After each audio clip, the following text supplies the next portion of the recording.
Good afternoon, and welcome back to the 7th Annual Seminole Tribe of Florida Renewable Energy and Sustainability Conference. Those of you who are tuning into the live stream, we will be back on in about 4 more minutes. So now would be a great time for a little bathroom break. Maybe get yourself some more coffee. I know that's what we're doing here.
Good afternoon. For those of you who are tuning into our live stream, welcome back to the 7th Annual Seminole Tribe of Florida Renewable Energy and Sustainability Conference. Your programming will begin shortly. You'll be tuning in for financing strategies for tribal energy projects, and this will be given by Todd Halverson and Landon Jennings of the Alliance for Tribal Clean Energy. All right. Holy smokes. I'm telling you guys, we're going live in 27 seconds, so you ate all that popcorn. Time to wipe them foreheads and everything, because them cameras, they get in the back too, boy. Get in the back right there. Man, I didn't realize, man. I don't know if they still got that road game, but boy, I need some of that, you know. Everybody doing good so far? Let's give our conference a round of applause up to this day. Ladies and gentlemen, we are a little over the halfway mark now, okay? We're a little over at the halfway mark now. We're going to go ahead and get started here, ladies and gentlemen. And without further ado, I would like to call upon Todd Haverson, come on up here. Landon Jennings, make your way up here. Let's give a round of applause for this fine group here with Alliance for Tribal Clean Energy, Finance and Strategies. As you can all read up here, Financial Strategies for Tribal Energy Projects. Okay, I'd like to turn this portion of the program over to you guys. No, we'll just set this one right here. Thanks so much. So get your popcorn, because these guys like to outdo each other. So get your popcorn. I thought you were leaving that for us. Yeah.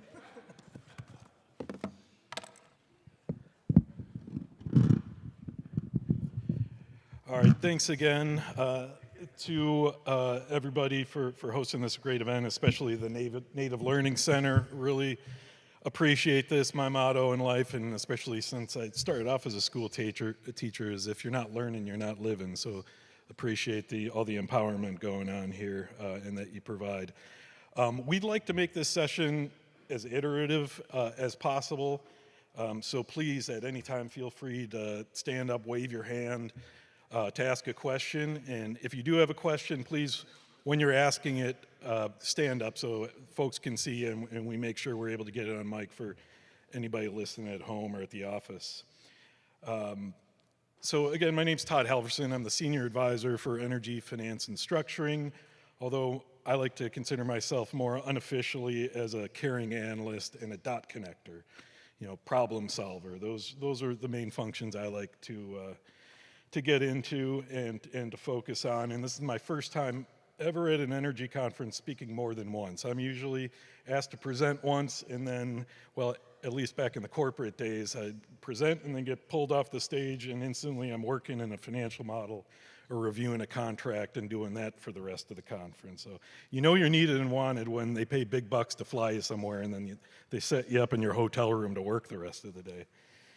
But anyway, I'm here with Landon Jennings, who is our first financial analyst on the team. And when I first joined the Alliance after the Energy Equity Summit, I was thinking, how is this going to work out? This is such a great team. I'm somewhat of an outsider. I'm definitely not coming from the best demographic right now, being an old fat white guy. But we've got, the Alliance has said we've got a definite focus on workforce development. So as I was working through these sort of uncomfortable feelings, I said, there is a way to fix this. Let's test whether the Alliance truly walks the walk or it's living the mission, or if this is, it's talk, but they'll see what they can make happen. And as soon as I said, I need a mentee, I need somebody that I can be working with, side by side, that we can truly be developing, native workforce that builds strength around this stuff and continue to grow it. I got an immediate yes, let's make it happen. And so lucky that Landon reached out and said, hey, I'm interested in this stuff. And we started the conversation from there. And Landon comes from a family of folks that have been involved in all sorts of important missions, and he lives his life that way too. So it's definitely a life of service he lives. And with that, I'll hand it off to him for his personal introduction.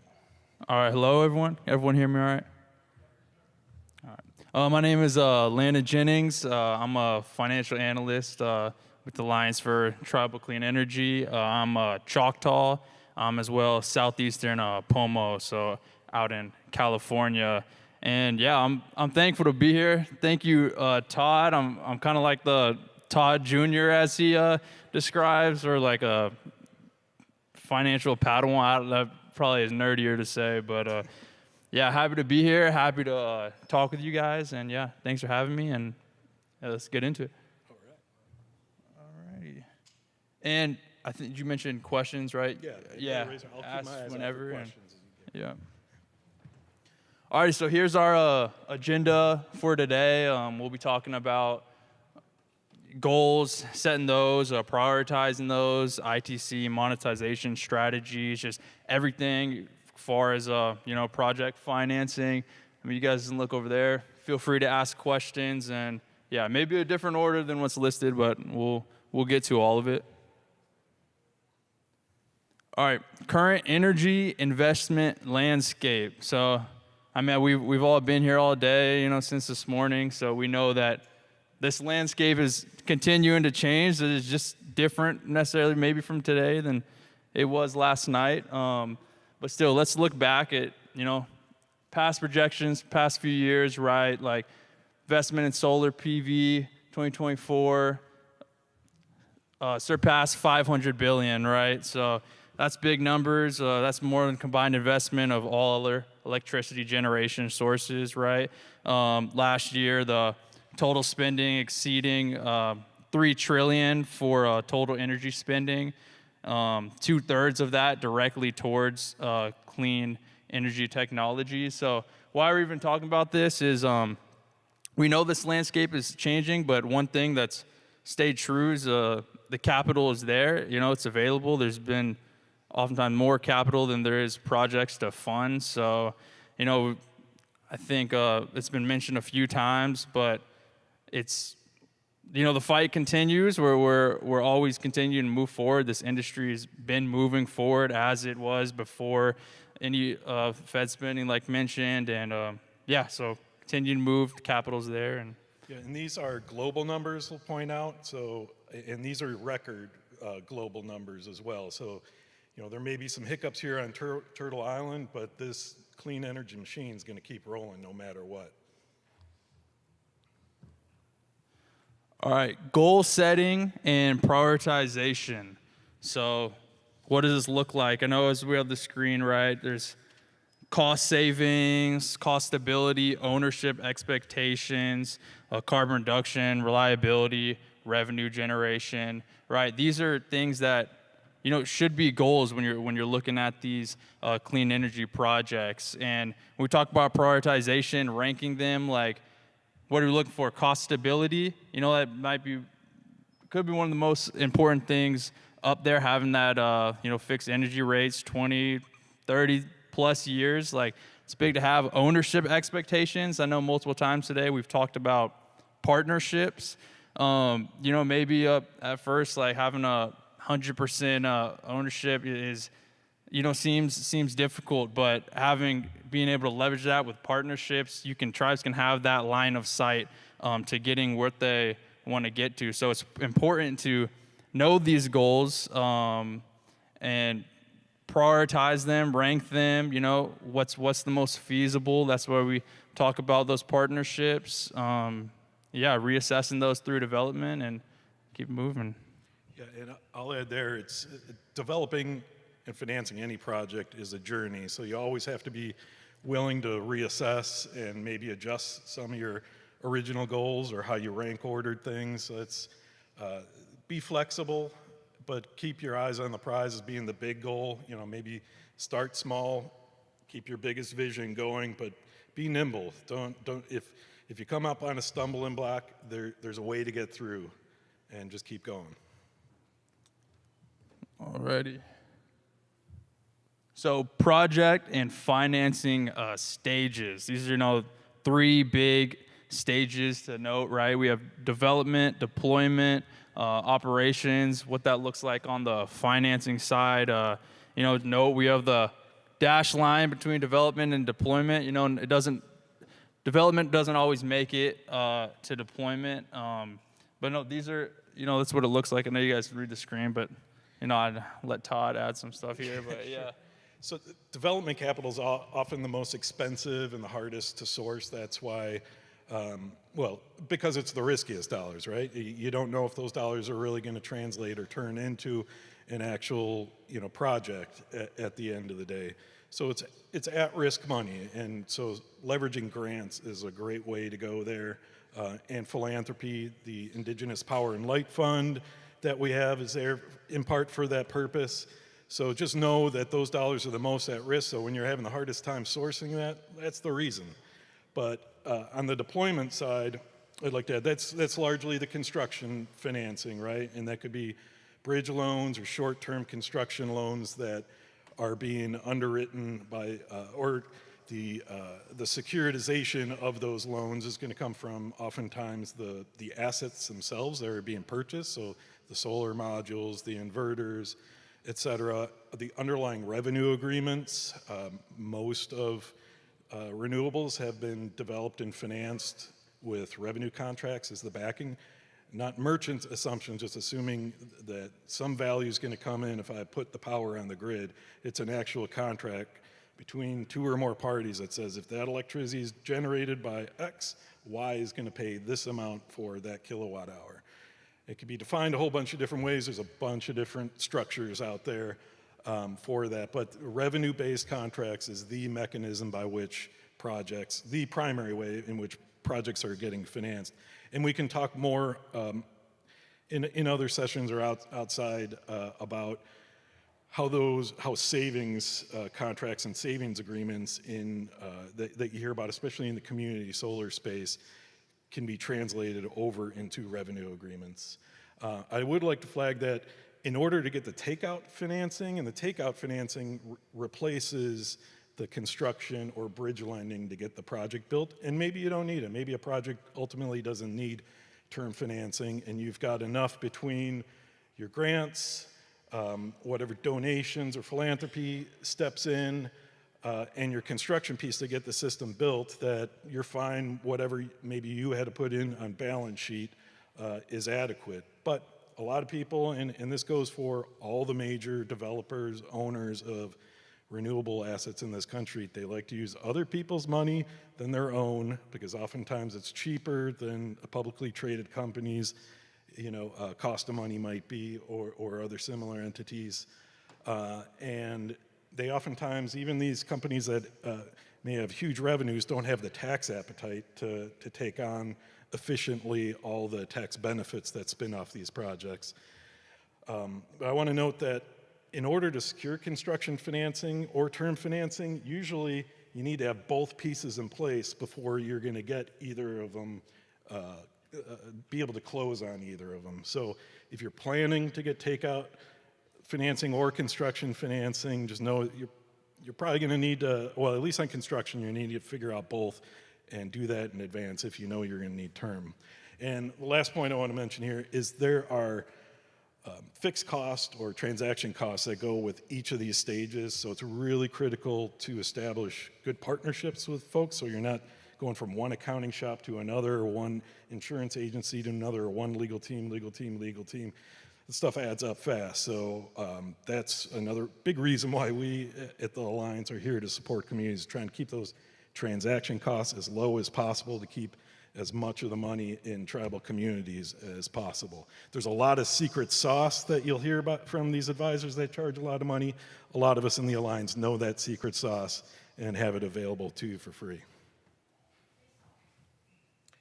So we'll talk about this really quickly. This is just some of the costs to be aware of at each stage. You see development, it's largely feasibility studies, right? Community engagement should be on the top of every developer's list that's working in Indian country. So they better have that in their pro forma plan. Cultural studies, feasibility studies, environmental studies, definitely legal. You see legal across the board. Assume there will be legal costs at every stage. But we've got ways to mitigate some of the risk at each of those stages as well. Development, it's all about efficiency. So the more you're using the same parties, and do your vetting on who those parties are. Check with, don't just accept the services of the first group that comes to you. Call us.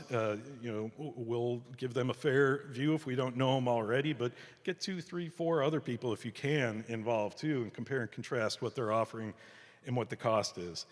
Deployment, contingency planning, cost overruns can burn you hard.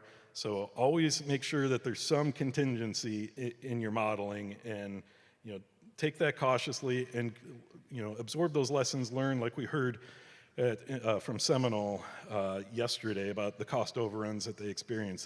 Those are the lessons learned that help us all down the path do this more efficiently and retain more of that value in our communities.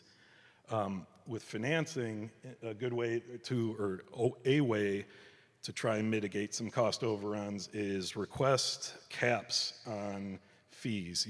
Don't ever sign up for uncapped liabilities or potential fees, and try and seek uncapped or capped interest rates too, as well. So instead of it's always going to be a floating rate with a ceiling, or some sort of ceiling on any payment or performance responsibility that somebody else may be asking you to sign up for. Always have a cap on any payment or performance liability is a strong recommendation. And then operations, this is huge. It's often forgotten about thinking through the development of project, and my advice, and one of my main mentors coming up said, have a good asset management plan before way before you go out looking for financing.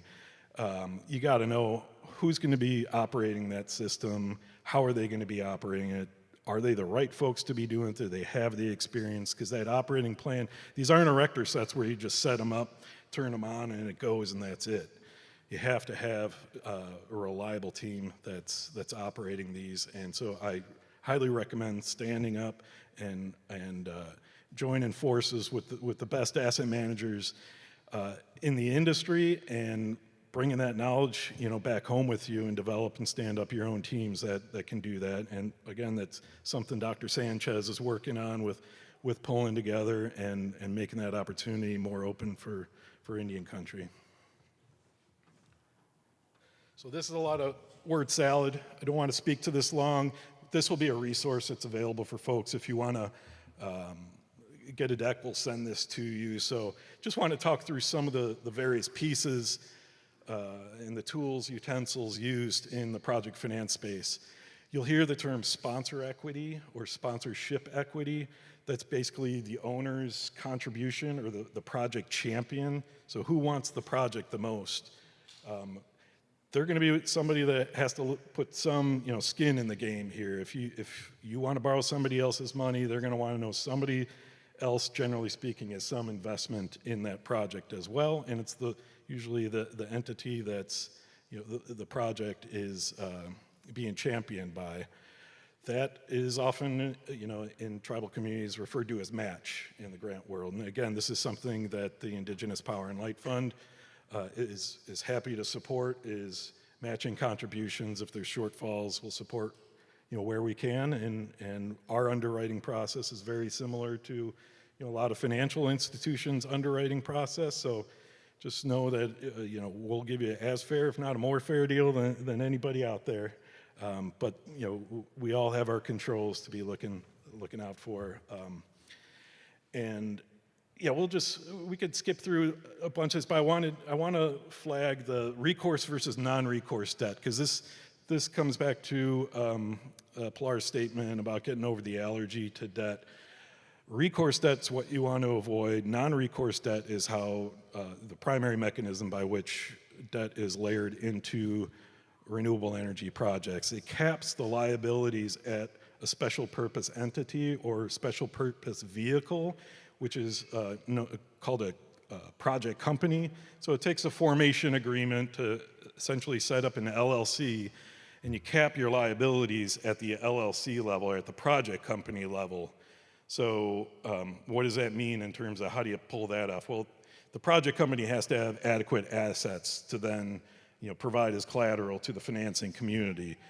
What are those assets? Well, a big one, and this is one that needs to be addressed, and we got to hit it head on because it's going to be an issue for a lot of communities, is those investors are going to want to have site access for whatever contract term they're involved with for however long it's going to take to pay off their investment or make sure that they realize their return. They're going to want to have site access, no ifs, ands, or buts. And this is going to be native lenders. This is going to be anybody using anybody's money. Site access, we got to figure that out.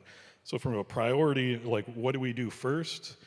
If you know that your tribe has got complete leasehold on a facility, say a school or a health clinic, something like that, those are much more transactable in the near term than something that you've got to make sure you're getting, that the government's, living up to its trust responsibilities right and allowing, the opening of that land for renewables development. So just want to flag that as a potential concern. But we can move on from there. Any questions? I want to pause because I know I'm getting overly excited and talking too much again. So if anything's popped up, please feel free, otherwise we'll keep going. All right. Landon, you mind doing a dance for us to try and wake folks up, because I think it's slowing down. All right, we'll keep going. So an important concept in project finance, or something you'll hear over and over again from the banks, is, hey, I need to see, and especially in initial conversations, show me your sources and uses. Well, what does that mean? Sources and uses are just where are we going to be pulling the money from, or what's the plan for pulling the money together, and then what's it going to be used for? So try and be thinking about this with any of your projects, is what do we need it for, or what are we going to use it for, and then we'll help you pull together what's going to be the financing plan. Who do you reach out to for what to pull everything together that you're going to need? And if you've got somebody that tells you that they've got this all figured out for you, they got a financial model and everything, one of the first questions is, can you show me your sources and uses table? And see what it looks like. And if you see an imbalance between total sources and total uses, and they have to see it directly from their model if you can.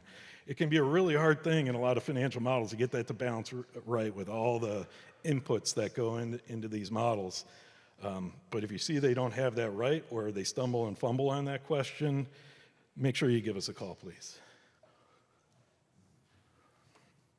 Okay, huge issue here, and this proves that, because we had this deck in a few weeks ago, we've been thinking about this for a while, because you see direct pay is up there, and it says lenders and investors have timing concerns with regard to direct pay. This stems back to what I was saying earlier about the cash grant in lieu of the ITC program. After a while, lenders got really averse to the 1603 program because it was taking so long for Treasury to cut the checks that the banks were relying on, and they're waiting 6 months, a year plus, for those dollars to come through. That's a huge risk from a lender's perspective. So, like I said earlier, I knew that was going to be an issue, but the transferability market is still open. It's the primary market in which tax credits are bought and sold right now, and tax credits are going to remain open, but the latest guidance out of Treasury is you can have partnerships or joint ventures with tribal participants, tax-exempt participants, but the tax credits that can be traded on the transfer market only flow through the percentage ownership of the taxable entity. In IRS speak, it's applicable entities being the tax-exempt entities, or non-applicable entities being everybody else. So the tribes can still monetize 49% of the investment tax credit or the ITC benefits, have those used to underwrite your construction financing so you can size up a construction loan better and still maintain majority ownership and control of the project. So that's something to consider. It eats into the economics in that you're not monetizing 100%, but direct pay, do you really want to rely on that right now? Or do you want to be thinking, hey, partnerships might be where we need to go? And it could be, 99-1 partnerships are a very common practice in renewables development and finance, even with the biggest of the big entities. They give up 100% ownership during the tax recapture period. And what I mean by that is the IRS can claw back 20% a year for 5 years of the investment tax credit if you trip up against any of their rules. So you get 100% year one, they can come back for 80% at year two, 60% in year three, onward and onward. But after the tax recapture period, they can't come back at you for anything related to the ITC. And this is huge in the tax credit market because tax credit investors, there's a ton of appetite. I've been in the space for a while. I get calls all the time. People want to do tribal projects because it's friends of mine, and they have way more money they're sitting on than they have projects they can deploy it into. So it's something very much worthwhile thinking about. A trick that you'll see folks use, and sometimes very kind-hearted people, and they're doing it, as a favor, in theory, is you'll see after the tax recapture period, a buyout option or a call option is often referred to after the tax recapture period for a specified amount of money. Some folks are offering up $1, $2, I hear. Sometimes it's a higher number. It has to be that value, or the higher of that value, or fair market value. If it's a defined value at the end of the tax recapture period, it's my understanding, I'm not a tax lawyer or tax advisor, but I've been in the risk department enough to hear it from people who are, that's a red flag. So be careful there. That's the first thing I go to when I look in a power purchase agreement or an energy service agreement is what's in the buyout provision, what's the language there, because that one gets slipped up on quite a bit. So I wanted to flag that, but the tax credit transfer market is huge and it's going, and that's not going away. I mean, it's a several $billion-a year industry at this point, so it's something we can rely on. I also want to flag real quickly, sale leasebacks is an option. If you find a bank you're willing to work with, happy to work with, and you're willing to sell the project to this lease investor, they can potentially monetize 100% of the benefits, both the ITC and depreciation, and lease the system back to the tribe at a defined rate that is set. So if you can have a lease investor pull together a package that's providing savings year one, and that annual payment is increasing at a relatively comfortable rate, say maybe 2.5% or less, you can go that path, get 100% construction financing in a deal like that. You still have to do all the regular due diligence. Everybody has to get comfortable with the transaction, but that is a line of sight to 100% financing, 0% ownership up front, but those agreements can have the buyout provision as well. So after the tax recapture period, tribes could buy the project back at fair market value. So it takes an independent appraisal by industry experts, to come up with that value. But in our financial model that we have, this is something I've been doing for a number of years, and we just bake it right into the model. We can show you what a reasonable appraised value is for the system, so we can help check. If you do see buyout values in your contracts, we can help check, are those reasonable? But always make sure you got that higher of FMV language in there too. All right, this is just an example of the structuring we were talking about with the 5149, and this was before direct pay, was less likely, at least in my mind, kept it at least as an option potentially where maybe it sticks around somehow. 49% tax credit through the JV monetized through the non-applicable entity or the limited partner investor. You can take those credits and apply that to loan sizing to provide more capital available for the construction piece. After development, construction's the next trickiest money to get. So the more you can get, attract capital and size that investment up, the better. And again, nobody's really underwriting 50 or the direct pay, so keep that out of the equation for now. This is an example of with 5149 how the actual payments or the interest, equity ownership, and then the implied value of the structure could pan out. In this box on the left, in the orange, you see the highlighted values. What that's indicating is with a 30, 40, and 50% investment tax credit. So that would be the base with domestic content is 30, and then any one of the other adders or combination of the adders get you to 30, 40, 50. If you already have 51% ownership in the project, a tax credit investor, and I should note that tax credit and tax transfer buyers, they don't buy it dollar for dollar on these credits like you would get in theory from direct pay. It's generally at a discount. They want to make a return too, so expect somewhere around 90 cents, 92.5 cents a credit. So there is some discount, but there's still a lot of value, and we price that into this analysis. So 51% equity is already in. You're already a majority owner of the project.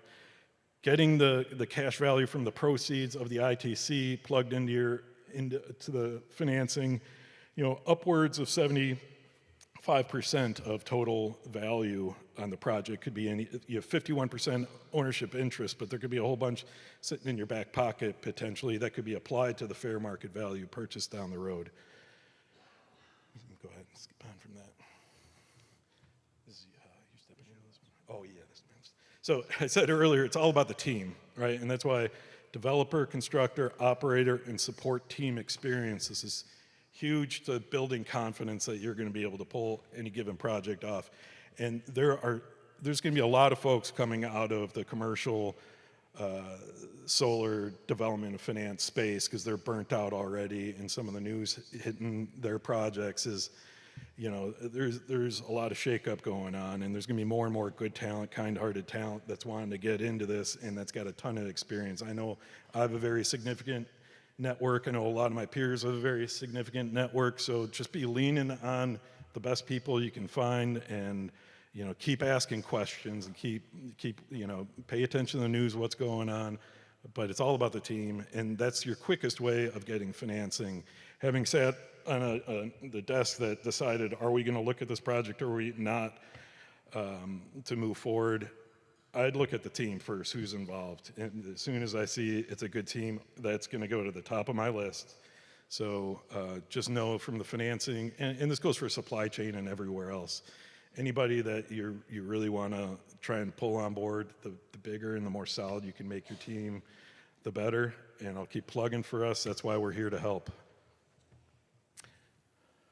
Actually, can you skip back to the other one real quick? There were a couple other things wanted there. From a financing party's perspective, after team, folks want to know what are the benefits that, what is this system going to serve in the community? People don't, especially in renewables finance, they're not just looking to build assets. Part of the credit profile of a picture they're going to underwrite is how is this serving the community?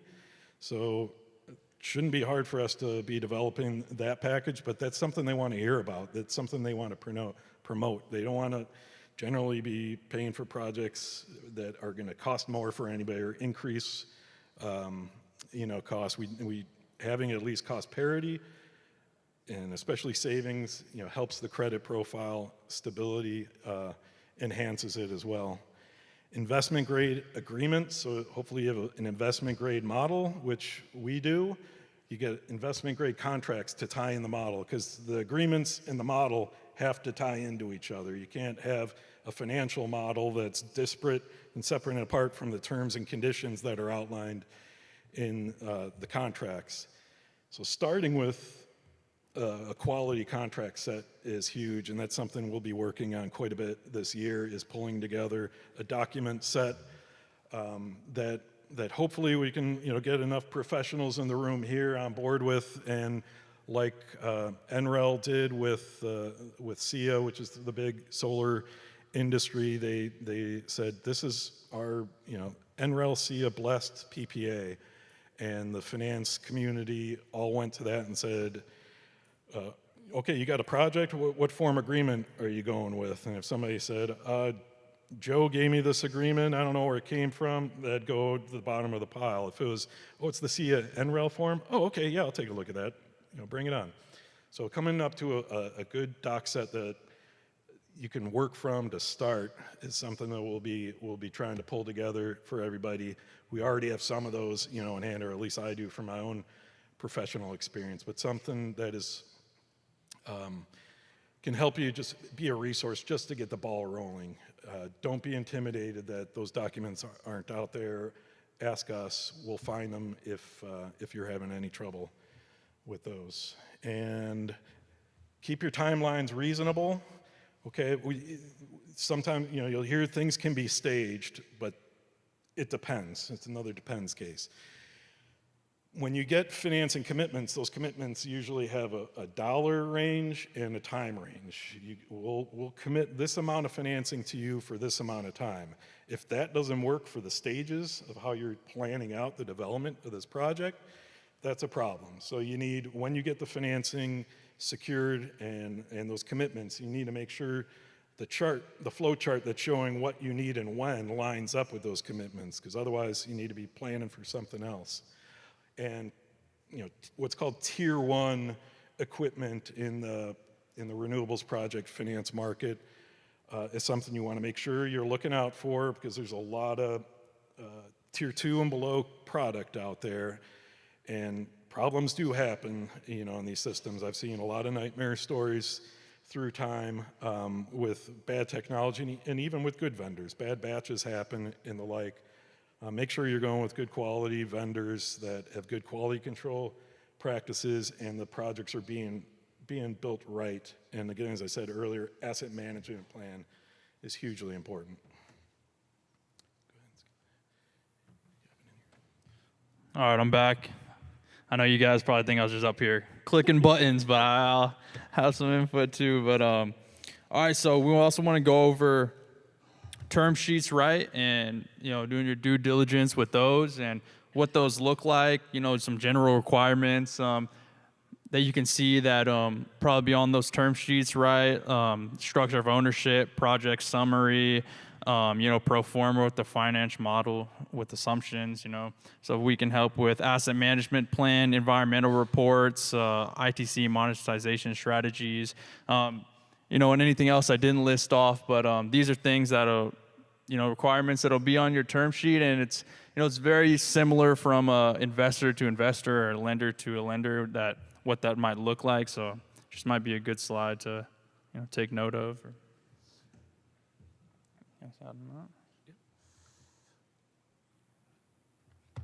Alrighty, pacing, contingency planning, and selecting the best fit. So right, like it says right in bold on that first slide, you don't have to commit to anything that you're not comfortable with, right? You can always keep your options open. You don't need to always agree to the first term sheet that you see. You can work with it, try to squeeze as much as you can out of it. I think it was mentioned maybe earlier, but the process that this takes, from the initial concept to the actual start date, probably 6 months, but even more than that, oftentimes a year that you talked about. So it's not a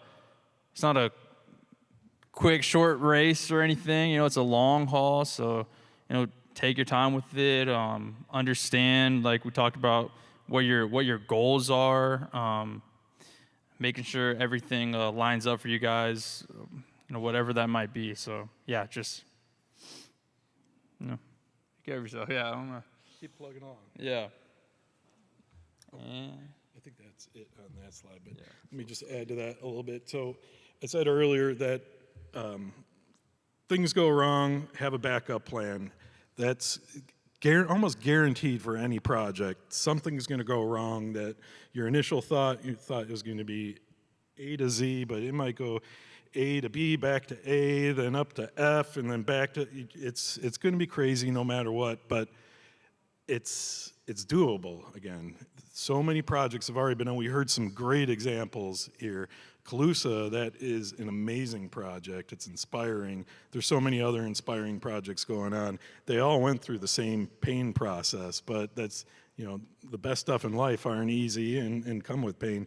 And none of us would be in this room if we were happy with status quo, option right now, right? So let's break down that status quo, keep working together as a community. There's no reason why we can't keep these projects moving along. And again, I'll say there's more capital out there than there are projects. So if the projects are designed right, engineered right, you got the right team involved, you got a good solid asset management plan, you get some good revenue contracts behind it that capture and retain more of the value in your tribal community, there's money out there looking to sponsor that, especially what's known as the mission and impact investment community. We're going to be leaning hard on them. We need them right now to step in. It's not all the money that you saw maybe at the inauguration there, that some of the tech bros, billionaires, there's a lot of those others out there that need to stand up right now and help out. And there's a lot of those out there. So, and a lot of those dollars are a lot bigger than these government programs, that we're talking about. And we buy their products, everyday users, right? What's more important now, is what I'm thinking, is it how we spend our dollars or how we vote? Well, they're both really important, but for the next 4 years, where everybody's spending their dollars may have more political influence than it ever has. So if we start shutting down certain things or whatever, our dollars and how we spend and who we decide to spend it with, whether it be, software provider X or software provider Y, if we see software provider Y is helping sponsor some of these mission-based investors and philanthropy, let's give them the love and spend our dollars over there. And the other guys who are, shutting these programs down, think about it. That's my recommendation there. I'll pause again. Any questions from the folks? All right. Any questions out here? They'll be around as well. Very good presentation. Before we go ahead and get them off stage, if there is anybody here that has a question, we'll go here. I think this was a really excellent presentation because you pointed out some of the critical things that can collapse a project, turn into an incredible waste of time and money if not adhered to. Like, for example, getting a reputable company to do a study, for example, have bankable agreements. We develop large utility scale projects, and I have seen feasibility studies for which very good money was spent and a lot of time put in, but they were so flawed that they had to be we have to redo them. So you have an environmental study where all of a sudden it's done only half. So all of a sudden you have this work. Anemometers that are broken on the Met Towers to measure the wind, where they're not working 40% of the time. I mean, that's a savings of almost 2 years that has to be redone. So I just wanted to thank you to point out all of these critical points. Thank you. Yeah, we skipped over a bullet point is do your diligence and don't cut corners. Cutting corners never gets you anywhere, and usually you're going to have to pay for it down the road anyway, and may have wasted a lot of time. I do want to point out really quickly here, this is showing some of the secret sauce that you'll hear the accounting firms say, oh yeah, we can help you get more value out of that tax credit through a ITC basis step up. This is a way that in the tax credit market, if you structure a deal right, you can get more value out of that tax credit investment than just a 30% step up. You can gross it up through a developer fee, but you have to have arm's length transactions between developer entity and then the ownership entity, and there's other ways to structure around it. But I just want you to know that it's not that secret. It's out there. People have been doing it a while. The oil and gas industry has been doing this for 30, 40 years, right? So why can't we? It's time for us to take, make the most of that opportunity, squeeze as much juice as we can out of it, because we can. It's legal, it's allowed, as long as you follow the rules, and that's complicated stuff, but there's lawyers and accountants out there to support, and I just recommend you just keep moving forward on your projects. This is important stuff, and this is all economic development. Our power plants at home could become the basis of empowering our communities in so many ways. And your comment on waste, I totally appreciate that. Waste in these systems is like, it drives me crazy. Even at home, I never leave a little bit of food on my plate because that's wasted energy, and you see what it happens. I'm sitting here with all this potential energy, and I'm hoping all this hard work and good stuff we got going is going to help me utilize some of this potential energy. So, any other questions? Yeah. For the documents, or?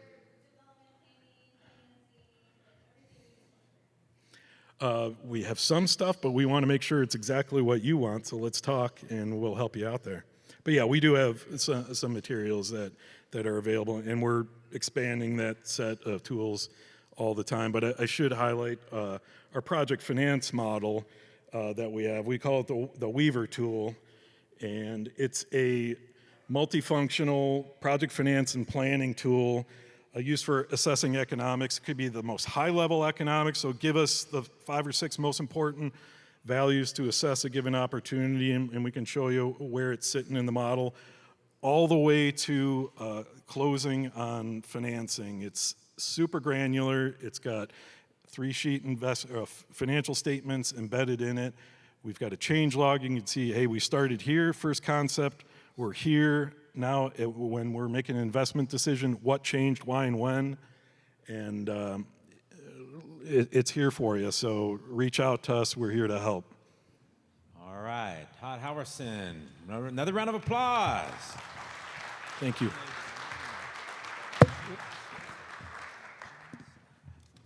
Landon Jennings, all right, good stuff. With Alliance, right? Yep. All right, another round of applause. Good job. Okay, here we go. Hey, listen, we're going to go ahead and just stick with Alliance and bring him up. And, man, when this guy talked yesterday, golly, boy, I just listened. Boy, he was yelling at everybody yesterday. Boy, he was on point yesterday. So let's give it up for Dr. Ramon Sanchez. Let him hear you, ladies and gentlemen, with Alliance again. We're going to keep it over here. Yeah, well, hey, we're representing. I'll tell you right now, man, this guy, after hearing this guy talk yesterday, but I turned off all my lights when I went upstairs, but I was just walking in the dark all day yesterday. So one more time for Dr. Sanchez. Let him hear you, ladies and gentlemen.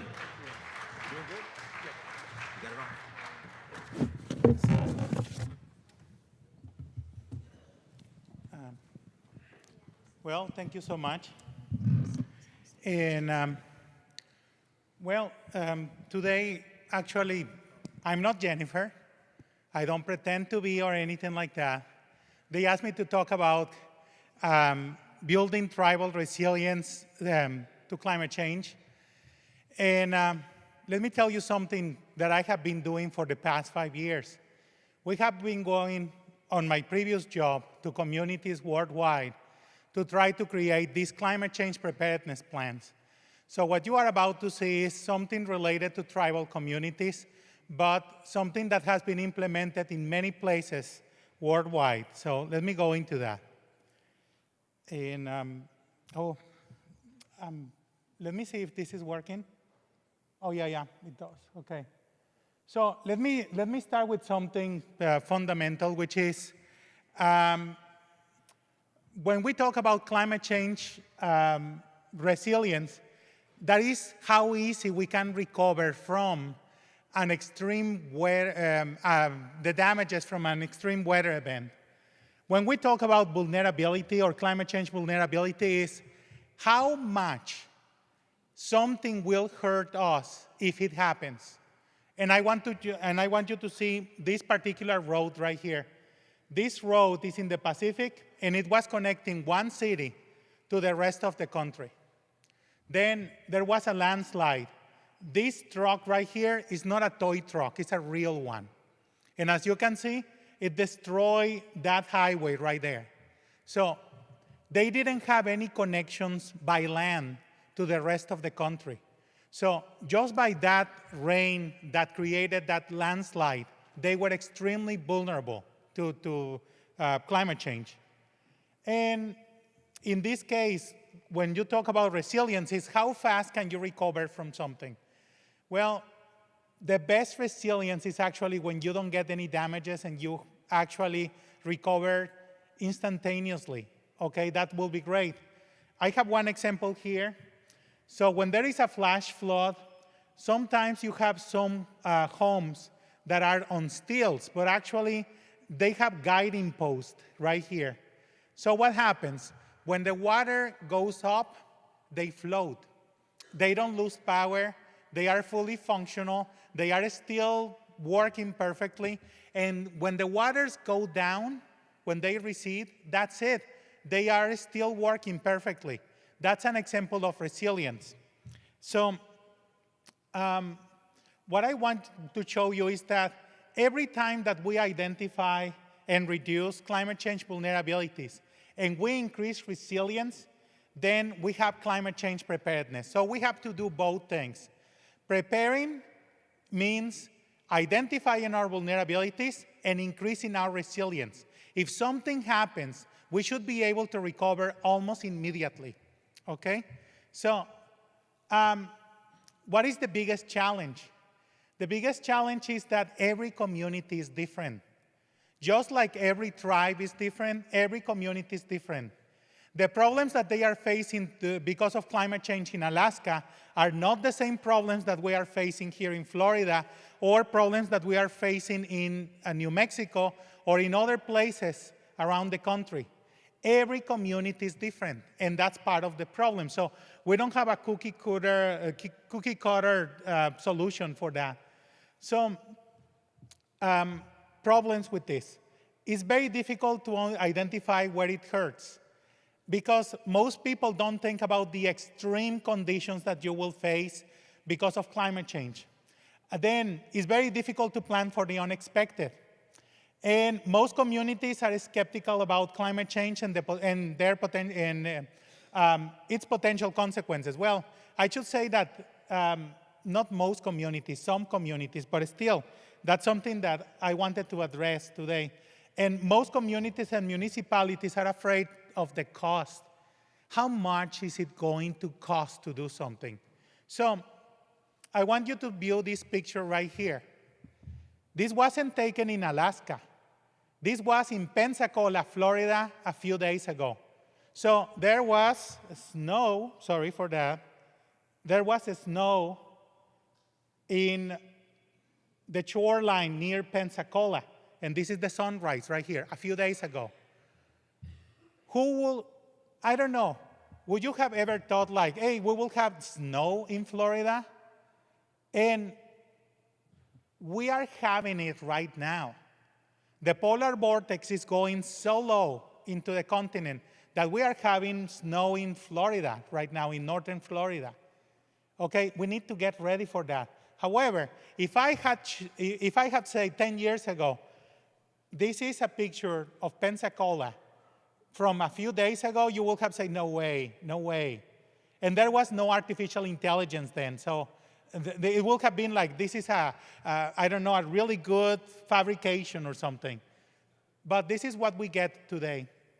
So how do you get, or how do you actually work with communities here?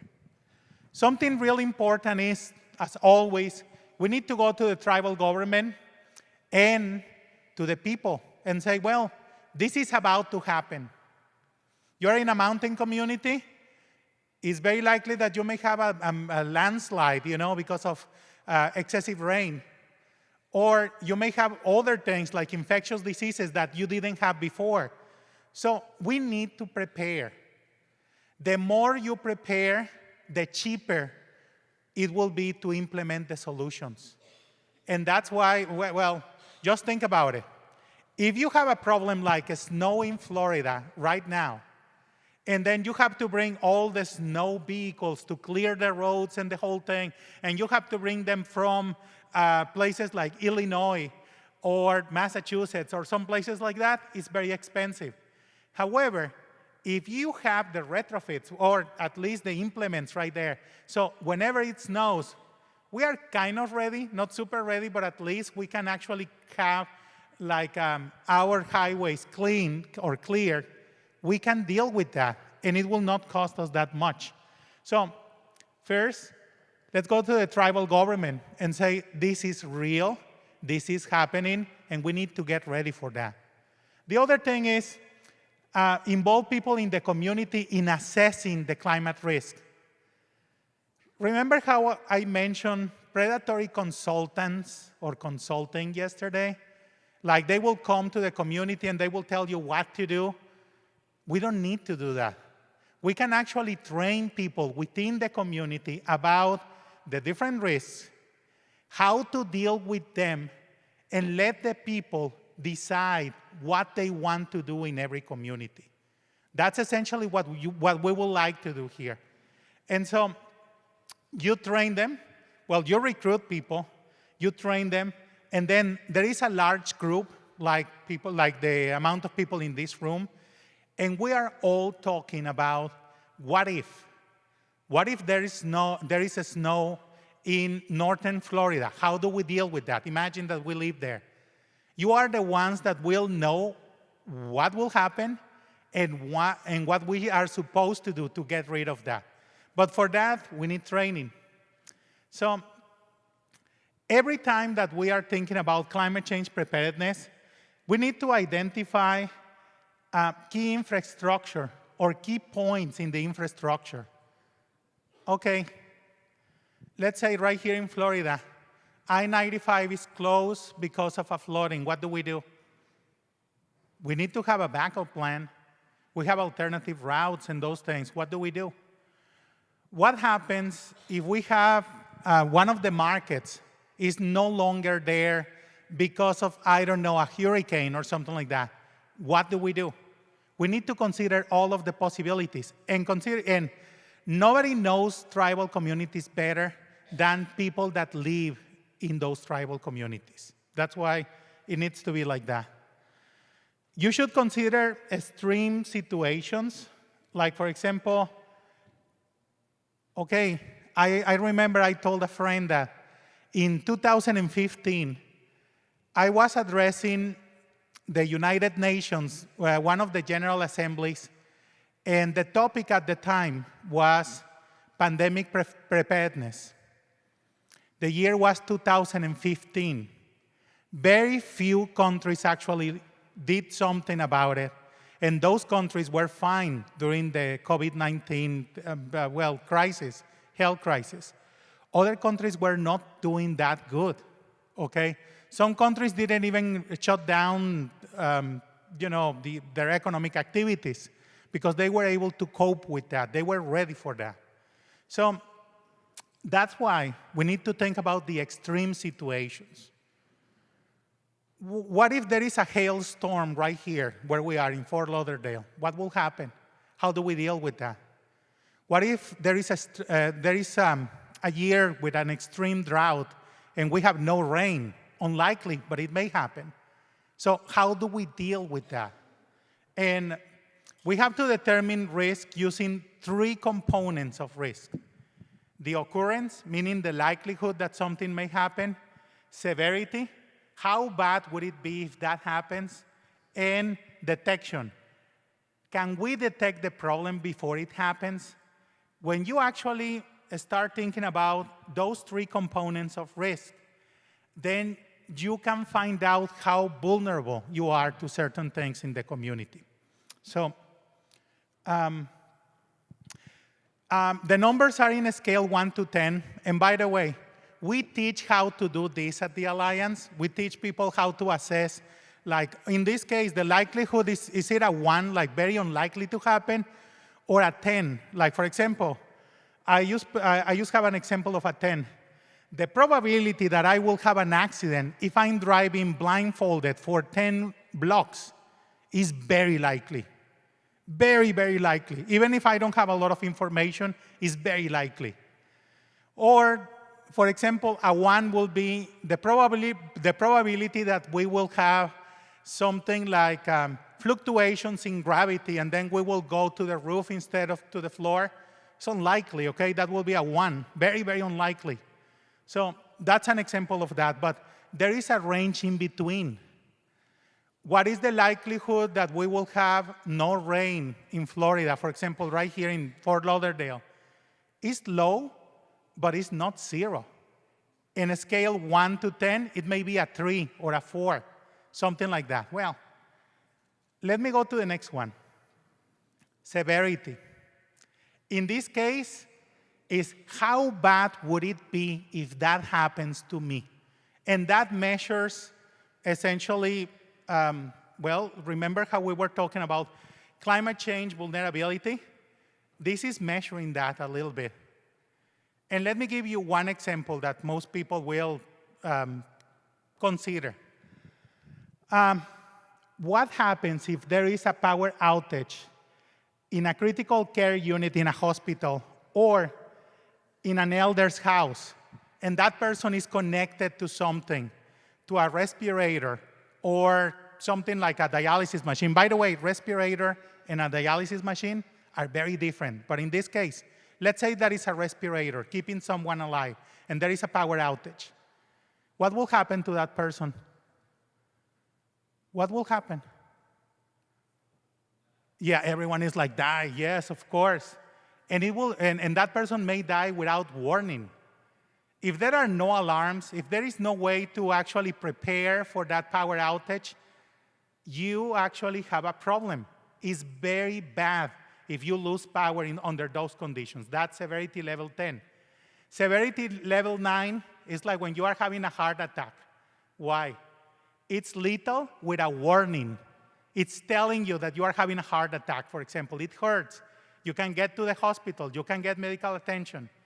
A level 8 severity, it's something that will, for example, I don't know, you will lose an arm or a leg in an accident or something like that. That will be a level 8. Level 7, there is a heat wave. And then because of you working outside for some reason, not drinking enough water or something, you may get acute kidney disease, meaning that you need to get dialysis just to get you back into normalcy, but that will be a level 7. I can go on and on, but you can see that there is a range right there. For occurrence, meaning likelihood, for severity, meaning how bad it is if it happens, and the third component is detection. Detection is the level in which we can detect a problem before it happens. I put the extreme right here because that's the only one I could think. Very geeky, sorry for that, but we Native Americans are very spiritual and and we actually astronomical. So we should not be afraid of this. If there is a gamma burst, a gamma radiation of an exploding star somewhere, by the time we detect it, because this is coming at light speed, we will be dead. That's it. That's like undetectable, impossible to detect it unless we design something like sensors that will give us like faster than light information, which is going into science fiction, not for this country. Sorry, not for this century. So that's it. That's a level 10.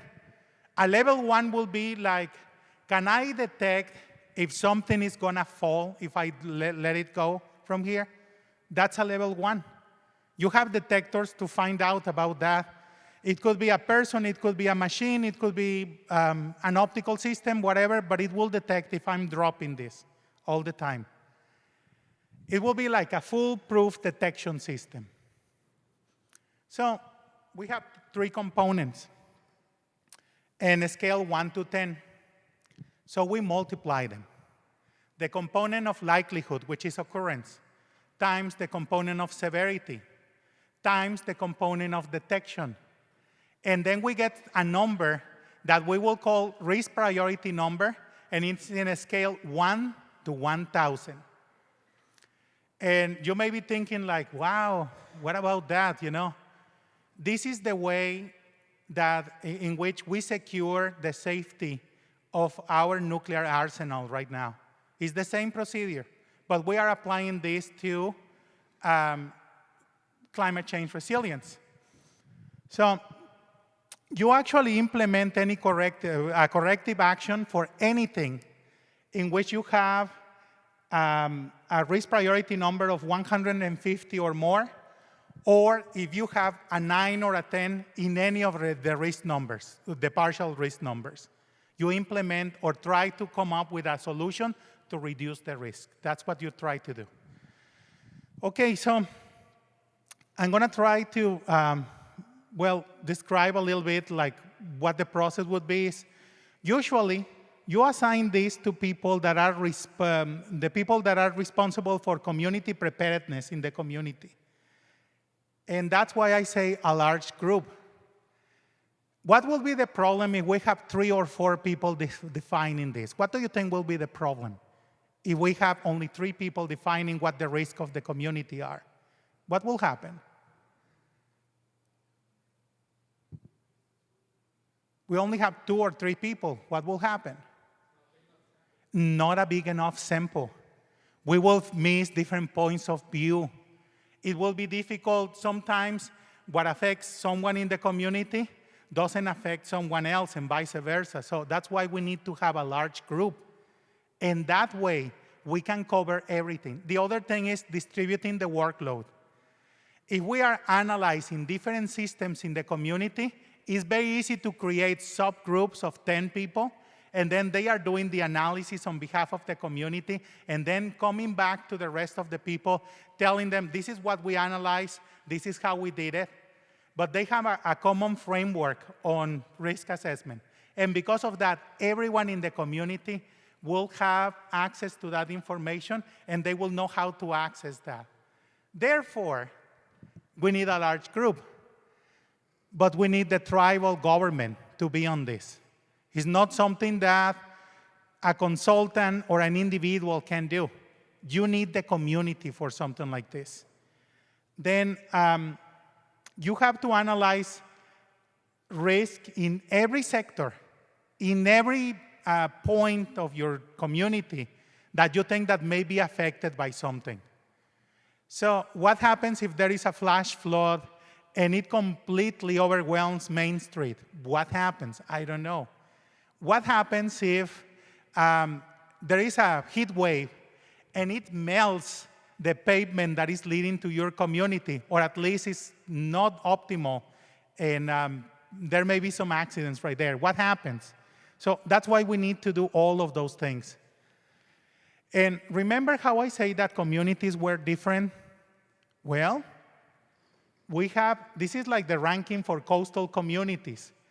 The first problem, I'm gonna just talk about the top 5 for each type of community. Sea level rise for a coastal community, severe storms like hurricanes, for example, tidal flooding events, coastal erosion, and sinkholes. Very different than a mountain community where you are concerned about landslides, an avalanche, wildfires, mountain erosion, and extreme cold or freezing events. See? Very different. By the way, I love that you're taking pictures, but I can send you this presentation. There is not a problem at all, okay? I can send you this presentation, just contact me, but still. So now let's see prairie communities like the plains. Over there, it will be an extreme flooding event or something, extreme rain, extreme wind, heat waves, and wildfires. And in a desert community, drought, water scarcity, heat waves, sandstorms, and extreme wind. Where have I heard that? Okay, just consider LA. Well, we have these 4 Arctic communities in other communities, you know, like in a savanna or a jungle or something like that. So we have a lot of these things. And all of these will be available to you if you contact us, like for real. So, so once you identify what you are supposed to check, then you start thinking about extreme conditions. Snow in Florida. How come? Well, we have to consider that, even if it's unlikely. 110 or 115 degrees in Oregon. That was unlikely until like 2 years ago. They faced that. So we need to start thinking about the extreme conditions. What if? What if we have this situation? How do we deal with that and the whole thing? And so you have to think about the extreme conditions. So what happens in the process? So I'm showing you an analysis that we did for Boston, Massachusetts, okay? So in this case, oh, sorry for that. In this case, you started to see that we have like risk priority numbers in the order of 450 or something like that. You know what was the worst climate change issue that they had in Massachusetts about 3 years ago? It's very difficult to read, but I can tell you, it was they were not ready for infectious diseases from mosquitoes or related to mosquitoes at all. So mosquitoes, because of climate change, can survive very late into the fall in Massachusetts, and they didn't survive, you know, the frost, the early frost of October. They didn't survive that. Now they do. But people were not ready for that. So in the 20th century, you will never hear about dengue fever, Zika, chikungunya, or any of the other mosquito-borne diseases. Nothing like that. So they were not ready for that. So when they started to get people with tropical diseases at the hospital, they were not ready for that. We identified that. And unfortunately, a few people have to die before that, because then we identified, like, how come someone who comes with a headache and a mild fever will die? Well, actually, we did everything that my training as a physician told me to do, that I should recommend this particular antibiotic and the whole thing, when in reality, it was a virus, and it was something that was transmitted by mosquitoes, and they were not ready for that. So we identified things like what will happen if the power grid is overwhelmed, and what will happen in an intensive care unit. That was another one, and I can go on and on. However, you can see 2 bars right here. One was the old risk when we did the analysis initially.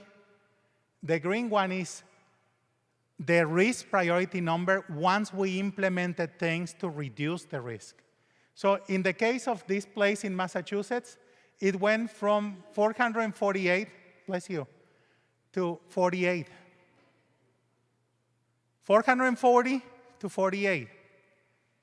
It was like a 90% risk reduction just by training doctors about Zika, chikungunya, dengue fever, all of the infectious diseases that are transmitted by mosquitoes. What is the treatment? How do you deal with that? What kind of tests you should be running about that? When do you suspect that someone has one of these tropical diseases? And with that, we reduce the risk by 90%. And that is related to climate change. So I can go on and on. Like, for example, one of my favorites is like coastal erosion in Boston Harbor. And then people were like, we are losing ground every year. How do we deal with that? And then we started to put like, we started to get oyster shells. We created bags of oyster shells, and we started to place them right there on the coastal shoreline of Boston. And that's what we did. And we reduced the risk from 180 to 40. Wasn't that bad? It was not lethal, but it will certainly destroy properties, and it will destroy the way of life for several people. So that's why we deal with this. And usually we get a graph like this. Like the top 10 risks, we try to get to reduce them, and then we check the next batch of the top 10 risks. And we go on and on until we actually get them to a manageable level. The risk level is lower. Why is this good? Do you know how much we spend training doctors on infectious diseases? Can you give me a number? We train like 50 doctors.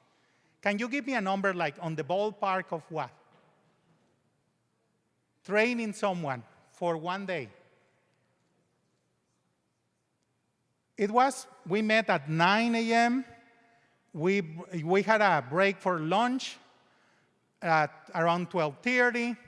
We came back at 2. We left at 4, and everyone was trained. How expensive is that? Not that much. Somebody mentioned like 10,000 probably.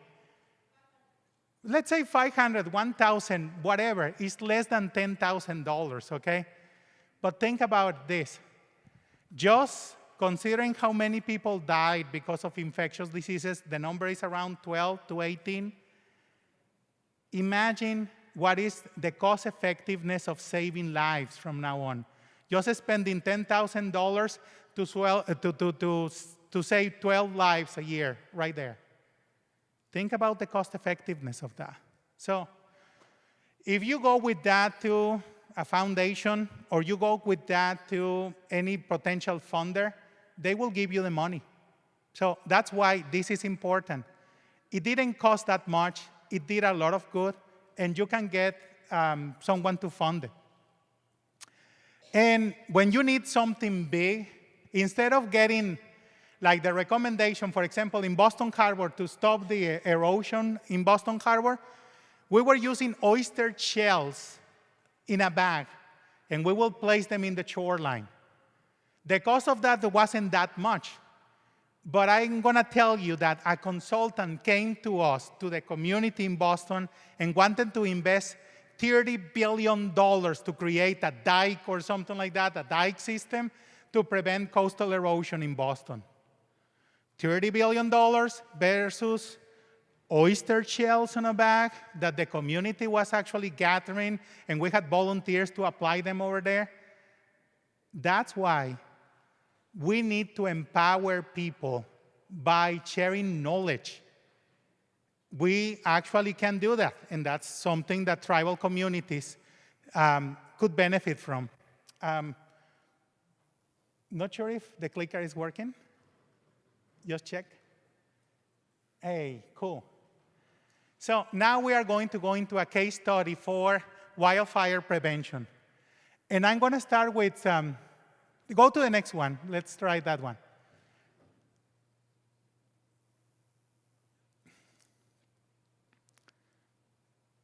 So no, not working well. Yeah, let's try. Okay, let me try. Okay, let's go with this. Did you know that on the top 20 most destructive California wildfires, the leading cause for the fires were power lines? Okay, so we knew that. This is a report from yesterday, and it's, well, the official cause for the fires have not been determined, but investigators, they actually believe that an electrical transmission tower in Eaton Canyon may be responsible for this, okay? At least for one of the fires. And how do they know? Because of this. They have pictures and videos about this. You can even see the transmission lines right there, the transmission tower, and the start of the fire. So you can see it right there. Okay, so can we mitigate this? Yes, of course. Check this. One of the biggest problems is that power lines above ground, they are actually exposed to the elements, and because of that, just a little bit of biomass that creates a short circuit, or in this case, you have the tower, and you have the transmission lines, and you have a very high wind. That creates a lot of electrostatic energy.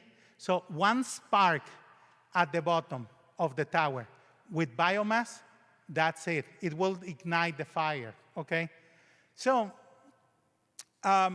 what do we do usually? Well, the best practice is to clear all the vegetation and biomass close to transmission towers. And it will be better to create a corridor without vegetation. That will be magnificent. So this is what we are supposed to be doing. You have to have a distance of at least 50 feet between the, well, one of the extremes or where your cable is supposed to be and biomass, like trees. You have 50 feet, 15 meters right here on both sides, okay? You are supposed to have that. Do we have it? No. Why not? It costs a ton of money. That's why they don't do it. Another one will be to use porous concrete. Where do you apply it? Right here. That way you don't have vegetation right there.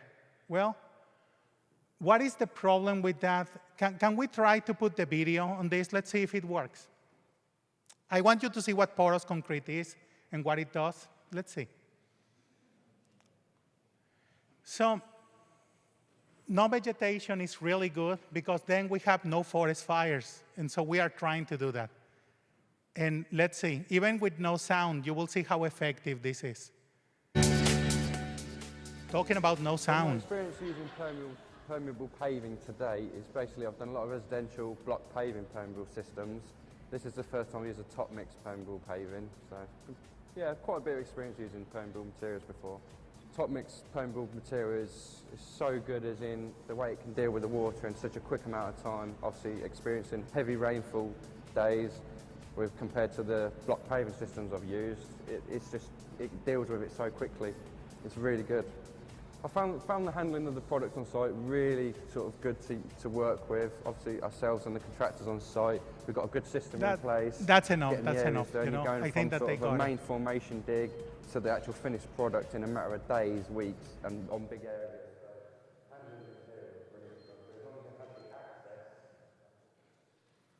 Okay, porous concrete. This is why we are using porous concrete on transmission line towers, okay? Because you will have no vegetation, and at the same time, you will have, well, the water going to the groundwater deposits, you know, so you will have no problems with that. But this is also something that we could use to prevent flash floods in some communities, okay? So we have different technologies at our disposal, and this is not rocket science. Let me see. I thought that I had, yep, I have it right here. Do you know how you make porous concrete? Instead of mixing sand, cement, and gravel or stones or something like that, instead of doing that, you just use small to medium-sized stones and cement. That will leave a lot of gaps right here. And the trick here is that you have to increase the thickness of this by 60%, and then you will have essentially the same service, but it will be porous concrete. Not rocket science, okay? So you can see it right here. But the point is, we could use it. And the alternative is underground power lines, but that will cost like $1 million per mile. It will certainly prevent forest fires, but we don't want to spend. That's the problem. So what if the community in my tribe, they decide, actually, we want to spend the money. We want to clear the vegetation. We don't want a single forest fire here. We want to do it. And then you can hire people in the community that will be dedicated to that. You may be wondering who pays for that. A lot of the insurance companies will pay for that because they will remember, I paid a few $1 billion because of the forest fires that my transmission lines created, or I can hire people in the community to clear the vegetation and reduce the risk by 90%. I could do that. Well, there are other things that we can do in our households. So one example is, do you see this? This is ladder biomass. So you need to clear that to, I don't know, at least 6 feet or something, because that way, if there is a forest fire, it's not going to climb to the canopy of the tree. It's going to stay here at ground level. That's an example. Then what about this one? Make sure that the trees are far away, at least 10 feet. The canopy should be at least 10 feet apart from any structures. Remember the sitcoms, you know, like people will use the tree to go to a room on the second floor? No. That essentially will put your house at risk, and so on. Well, I can go on and on. Like, for example, get rid of the mulch.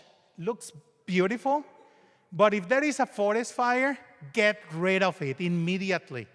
And that's something that you can do very easily in a few I don't know, hours. So another one, clear the gutters. And let me know when I'm running out of time, okay? Let me know. So clear the gutters. Why? The embers are your worst enemies. They will fly for 1 or 2 miles, land somewhere, and if there is biomass there, combustible biomass, it will start a fire, and that's it. That's how you get your house in danger for something like this.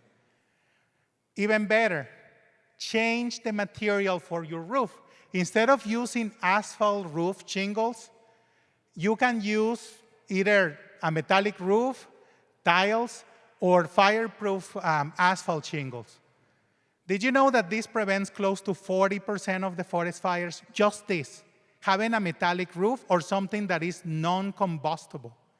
Why? The embers will fly from 2 miles away. They will land on your roof. If it is combustible, it will start a fire. If it is not combustible, there will be another source of the fire. Okay. So you can see something like this. I actually took this picture on a tribal community. 5 minutes, okay, thank you. And so you actually protect like the first 3 feet of your property with non-combustible materials, and you surround this with river stones or other things around your property, like 1.2 meters, like 4 feet around that, and that's it. Okay, so I can go on and on about separating the trees to make sure that there will be no fires between canopies and the whole thing, and having sensors to detect whenever there is a fire. Okay, it will be like this. So you have sensors, but now I want to get to this on my last 4 minutes. What's wrong here? Can you tell me what is the problem here? What is the risk here? Yeah, there is biomass. I told you, if an ember gets here, it will ignite the whole thing. The roof material is wrong. Then let me show you the backyard. This is the backyard of that property. Okay, This property is located in California, close to the place where you had the campfire some time ago. What do you think was the outcome for this property? What happened to this property if there were embers like 2 miles away from this place? That's it. But we can protect it, okay? This is what we do on climate change preparedness, to train people to see or to identify risk, and then we give them the tools to prevent or to minimize or to reduce risk. And so this has been very effective. You can see this house in Lahaina. Some people that actually follow some of the instructions, and you can see that they did some studies about this, like they say that roof materials is like 33% of the protection, the structure is 23%, and so on. But check what people on that house did. So the couple completed, the owners of the house, a number of projects on the property, such as trimming back trees and anything that was leaning against the home, laying river stones around the home, and installing a commercial-grade steel roof. And this is what you get. Everything else was destroyed right here in Lahaina, and this property, it seems like we photoshopped the whole thing, but it wasn't. This is real protection. And this is precisely what we can do to prevent things like this. And you can do it for different technologies, like, for example, sea level rise, or to protect your water on your riverbeds, or to prevent landslides, or to prevent coastal erosion, or to inspect infrastructure. And that's it. So I'm going to end with this, but I'm going to be here in case you have any questions. And if you want to participate, or you want to start a climate change resilience program in your community, contact us. That's what we do at the Alliance for Tribal Clean Energy. And with that, well, that's All right. it. Thank you. Dr. Sanchez, ladies and gentlemen. Thank you. Dr. Ramon Sanchez. Man, this guy is smooth, boy. He sneezed and he was going off and he said, "Excuse you," and still went off. That was good stuff. Man, another round of applause. Thank you for that. Very good. Alliance in the house. Okay, we're going to move on here, ladies and gentlemen, and then there were just one. Okay, we have a great presentation here. Coming to the stage here, we have Chris DeShane. We have Guillermo. I'm sorry. Gomez and Charles Berglund. Okay, I'm going to introduce Chris. Chance, we actually DeShane. have two more. Huh? We have this one and then one more following that. Oh, we have one more following? Yes, sir. We have a 5 o'clock session? Yes, sir. Man, I was trying to get us Good out of here, stuff man. too, y'all. Steakhouse. It's all good, though. We want to be here all day. That's good. That's all right. This is what this is about. So we're going to go ahead and get this thing started, and avoiding critical mistakes, like I just made a critical one. My bad. Okay. Go ahead, Chris. You guys take over. Here we go.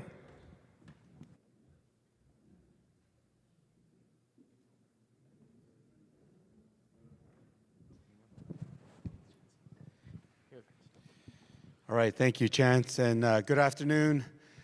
Thank you for being here and giving us an opportunity to share a few words. My name is Chris DeShane. I'm a member of the Navajo Nation. I come from the western part of the Navajo Nation, a place called Lachi. In Navajo, we would say Kihekwa. The presentation agi shabaha agi ba henesin ado Chris DeShane dashijine twarachinin shlo DeShane bashichin no da tachini dashiche ado topahan dashinala agoda denenishla. And that's a lot to say. I'm from Navajo. I've identified my clans, all my grandparents, and that I come from Navajo. And because of these clans, we say in front of all our families, I'm a member of the family or the nation, as we would say. Today we're going to talk about subject matter regarding development, in particular certain phases, feasibility, development, and implementation. And really it's just a conversation we'd like to share and avoiding some pitfalls that you might come across. So before we get with that, I'll give Guillermo an opportunity to introduce himself. Hello, everyone. My name is Guillermo Gomez. I'm an account executive for Verigy, and Verigy is a nationally accredited energy services company that focuses on improving indoor building quality, reducing energy costs, and helping our clients transition to sustainability. And we came to this event last year, and we're just very impressed by this whole community here and the Native Learning Center, and very impressed by really the spirit of providing very useful information to tribal members and tribal leadership in order to really produce successful projects on tribal lands. And you know, when it comes to transparency, the energy industry, energy developers, account executives such as myself, we're not necessarily regulated by some type of national kind of organization, such as, you know, when you have real estate, the real estate industry, real estate agents have certain licenses and certain certifications and accreditations that they have to meet. So there really isn't one standard when it comes to energy development. And so really the purpose of this presentation is to share our industry insight, because although there aren't those regulations and kind of set standards, there are certain standards out there, and there are certain things in terms of contracting, and there's certain measures you can take throughout these stages to really prevent mistakes from happening. And so we're really trying to provide you with our kind of experience on this. Okay, so first we're going to talk about feasibility, and we've got some information up there. The chevrons on top are really the stages of the feasibility, but what I'm going to focus on are the deliverables. In terms of the goals for the feasibility stage, really simply put, looking to identify the must-fix problems, and that's really foundational to looking for the second part, is discovering or uncovering an optimal solution for these problems. And so in detail, there's the customer and developer. From the customer, there are things like setting clear goals, getting the data necessary. That includes information needed for design, and then start looking at preferences in regarding financing, and then directing developer scopes, those types of things. As a developer, important in this phase is engineering site walks, baseline data and analysis, because we have to, again, look for that optimal solution. Looking at any requirements, whether it's legal, compliance, or regulatory, and those include like permitting, and then the financial considerations, incentives that might be available, grants, financing, and looking at, in this case, because of the work that we do, a solution like performance savings, guaranteed options.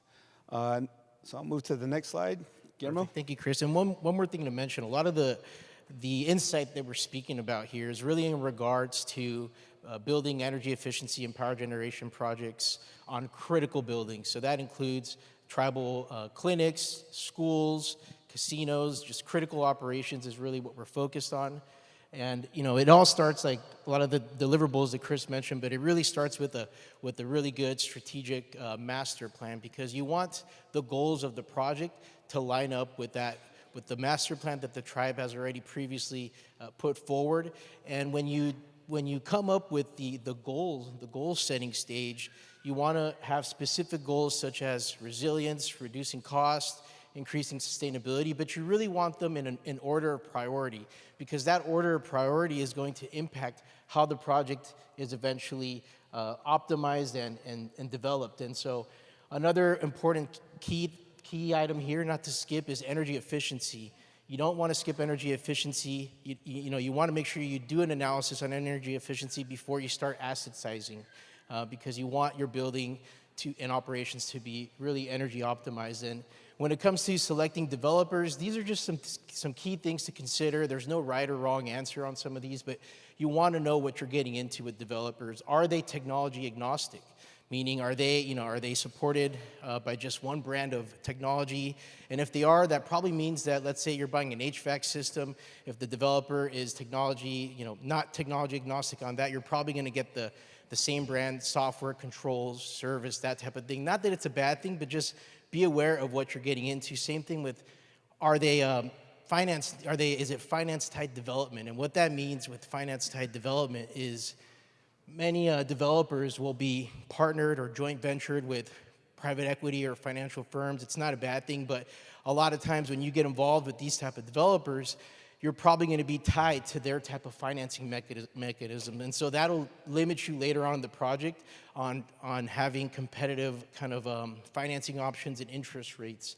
And then when it comes to establishing requirements, the developers will usually have, some steps that they have for this feasibility step, but you want to have your own steps that you've already thought through, and you want to make sure that the developer steps and your steps really align with one another. And something I skipped here on also developer selection is years of company turnkey experience. That doesn't mean years of, this guy's got 10 years, the other guy's got 10 years, 20 years of experience. No, turnkey experience, meaning that the company as a whole has been able to take projects from design to operation. That's very important because, you want to know, is this company going to be around in five or 10 years? And then also when it comes to kind of, as you're establishing the requirements of this stage, you want to really line up the next stage, which is going to be development. And you want to request what the developer suggests for that stage and make sure it aligns with what your tribal council wants to see. And now onto the tribal council approval process. In the feasibility stage, it's a good time to really set the boundaries and set the expectations of the project, right? If you're talking about the finance hurdle that the project needs to meet, make sure you're clear. Make sure that when you're looking at the return on this project, that you're considering the guaranteed or the real energy savings from offsetting energy and resilience. There's a lot of fluff and there's a lot of extra that is real, but maybe not guaranteed, such as, everyone's talking about virtual power plants, future, utility incentives, RECs. Those are all up to, politics and decisions. So you want to separate what you want to consider in your decision and what's just icing on the cake. And also, if you're being rushed into the next stage by a developer, that's usually a red flag. You're ready to go into the next stage of development when you're ready, when the tribal council is ready, when everyone's on board with the feasibility. That's really when to move on to the next stage. Thank you. So this next stage regarding detailed development, as the header says up there, it's about the process. And the goal behind that is to define the process and discovering any barriers, whether it's a go or no-go criteria. So key to this is working towards the process in order to get to some agreement or a contract where the expectations are defined between the respective parties. Challenges in this often lead to projects not becoming, projects not moving forward, but the key thing about this is defining the expectations. And that includes outsiders understanding what it means to be in a particular tribal government. I had an old mentor say one time, if you know one tribe, you know one tribe. So it doesn't necessarily mean that all tribes are the same in terms of the development. You got to take that time to really understand the particulars of the tribes during this detailed development process. Guillermo. Perfect. And, part of that, once you enter this detailed development process, you really want to be upfront about how much time it's actually going to take. It's a huge investment, both from the developer, but also for the tribe. You want to get the personnel that you need involved early. You don't want any surprises, whether that's HR, whether that's safety. And you want to establish a schedule that works for the tribe. You want to work, you want to know what the completion date of this detailed development is, and you want to work backwards and line up the steps according to those goals. And then when you get into the technical engineering, this is where, you're gonna really kind of start deciding on your partners. You're gonna start deciding, let's say it's an engine, whether, what your limits are, what your expectations are on the sound of that limit or of that engine. So you wanna start visiting developers' operating projects. You wanna go to, if you're looking at some type of new energy storage, you wanna visit sites where they have these operations and these products, but beware of the fancy, the fancy tours. There's a new technology, Amazon has it or Walmart has it. A lot of these big companies can afford to really take the risk on brand new technology because it doesn't really affect their bottom line, right? And they do it for marketing purposes. And really, tribes can't afford to just take chances and be an experiment. You don't want to be a project that gets leveraged for a new company to get more investor funding. And so just beware of those items. It's good to look for tier 1 suppliers and make sure you're getting industry-proven technology and developers. And capital structuring, you want to really focus on, there's been other people that have said great things, right? It's not all about the finance. It's all about, there's several factors that take place when deciding on a project. But if you are looking for capital structuring, you want to make sure you focus on net present value. Whether you're paying for that cash up front, whether you're financing, what's the net present value of the investment? Don't get caught up into first year savings or cumulative savings. A lot of things can be changed on a spreadsheet to give you what you think is the right metric. Look at the net present value. Also define the opportunity costs. Does it make sense to spend money on this project, or is tribal council going to say, well, we'd rather make that investment somewhere else? You need to really kind of understand what the expectations of the capital structuring are early. And also, if your developer has guarantees, such as savings guarantees, if they can guarantee no change orders, all of these guarantees can actually be leveraged for better financing. And that gets into legal requirements and types of contracts. There's a number of different types of contracts. We'll get into that a little bit in another slide, but understand the differences: design build, energy service performance contract. Some of these are on balance sheet contracts, some of these are off balance sheet. You want to know the difference, and you want to understand what the preferences of the tribal council. And also, some mistakes I've made many times in working with clients is engaging, whether you can either engage the tribal lawyers too early or too late. You want to find the right balance.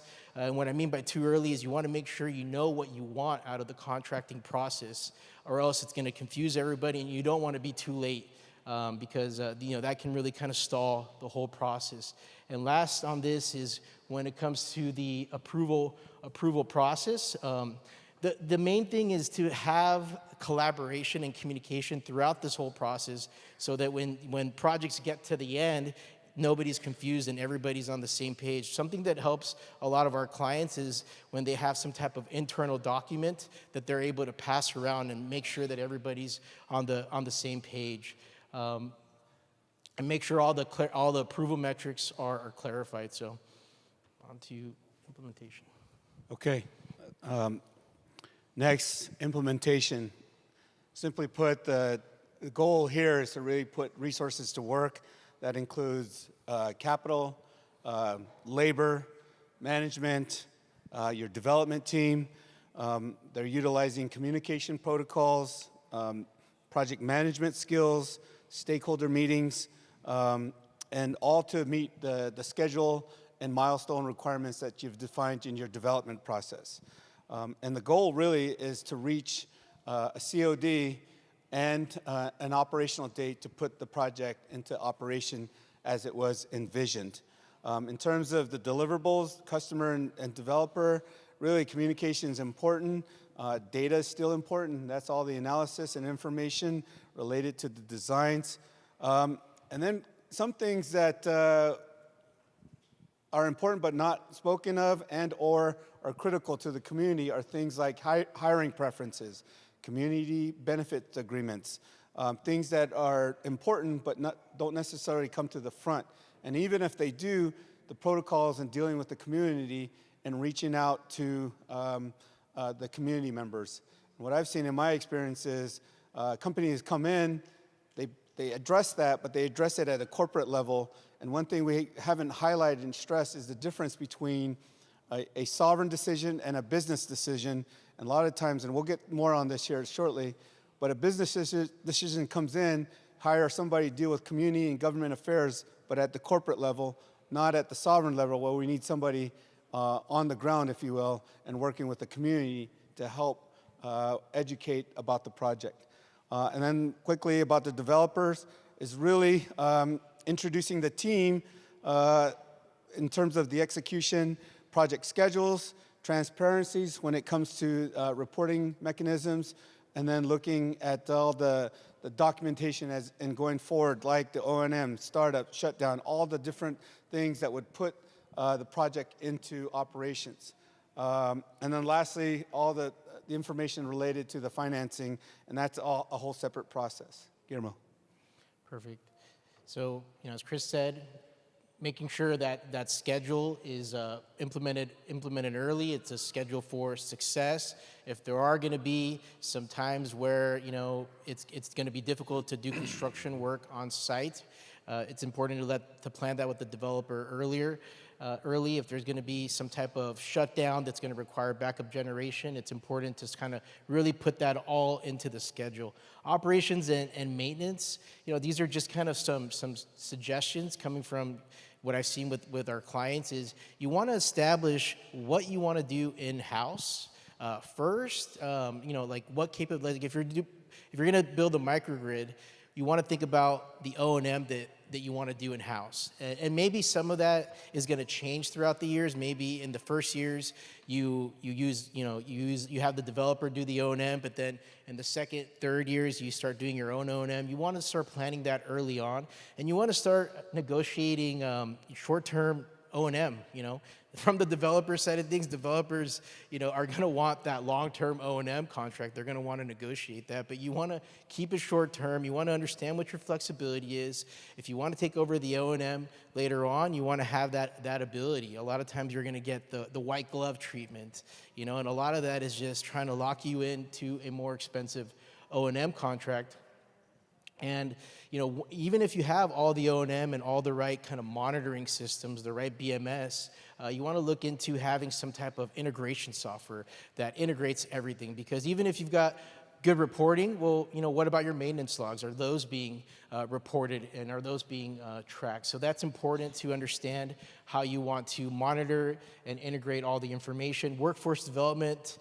Yesterday there was a great presentation from Grid Alternatives on workforce development, so I won't get too much on that. There's a lot of experts here, but that's a key component of all of our projects, and should be a key component of the developer that you're working on. Is are they able to provide career days at the reservation? Are they able to bring tribal members to some sites?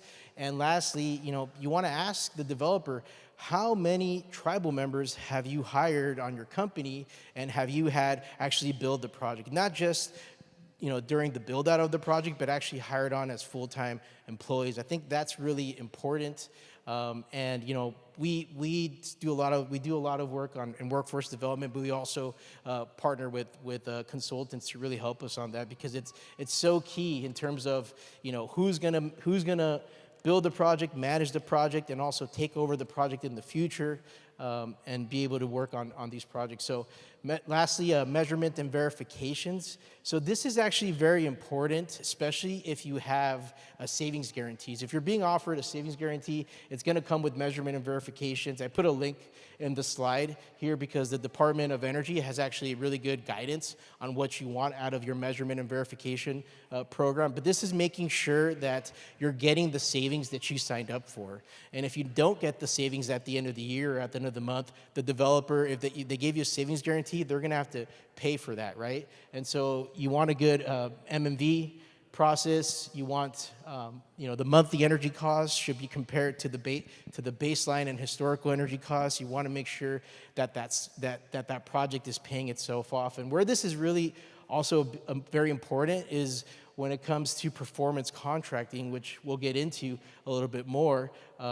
But that MMV is critical to the performance contract. We'll mention this a little bit later. And these are the, I mentioned understanding the types of contracts that you're getting into and the financing methods. I won't get into every single detail of these. These slides will obviously be available to everybody, but this is just a glimpse of all the different types of contracting methods, and they come with their individual type of financing.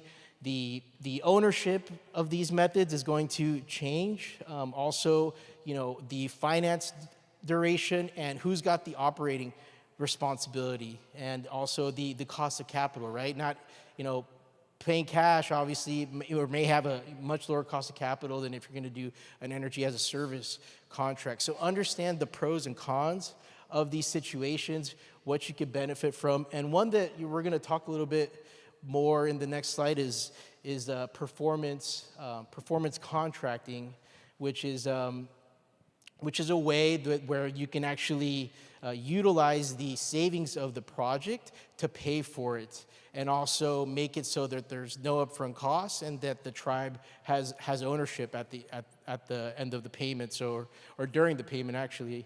And here's one example of what performance contracting is. And now, in order to have this, you definitely need that savings guarantee, right? And this is an example where you have a project that consists of several energy measures. So here you've got some mechanical and controls retrofits to help with the energy efficiency. You've got lighting retrofits, some wastewater and water retrofits, solar, and then there's other facility improvements. So in this example, you've got a $5 million project. That's the cost of the project. And so you use some debt service to pay for it. This is kind of the first year. This is a glimpse of that first year financing. So the debt service is going to cost you $395,000. The kind of O&M is going to cost $10,000. So your total annual cost is $406,000. But the annual energy operating savings is $536. And these are guaranteed savings that are used to cover the cost of the project. So you pay for the project, and you still have a net cash flow that results from that. And what that means is, here's kind of a before and after when you use this type of financing. Is here on your before, that's your utility costs. And let's say for that same project, once that project gets started in the first years, you're using all the savings to cover the debt service, plus you're still going to have some net. But then once the project is paid off, it's your project, and you're just left with the savings and whatever you're left paying for the utility costs. And you could even use that net savings in the first years to just throw it back into the project so you pay it off faster. And the reason I show this is because we're seeing so many things changing, right? The ITC, the grants. Well, there's an alternative here where you can actually use your savings, leverage the savings to pay for the project. And I think now we actually want to go right into the video. But before I mention the video, So we're going to show an example video, a case study video on a project we did with Chin Lee in the Navajo Nation, where we actually used performance contracting that I mentioned to pay for the project. So the project cost was $33 million. We were able to use the ITC, and then the remainder of the project, we're paying for it with guaranteed savings. And this performance contracting, you guys are probably thinking, well, why doesn't everybody do this? This is typically only allowed for governments, such as tribal governments. If you could please play that video, if you have it.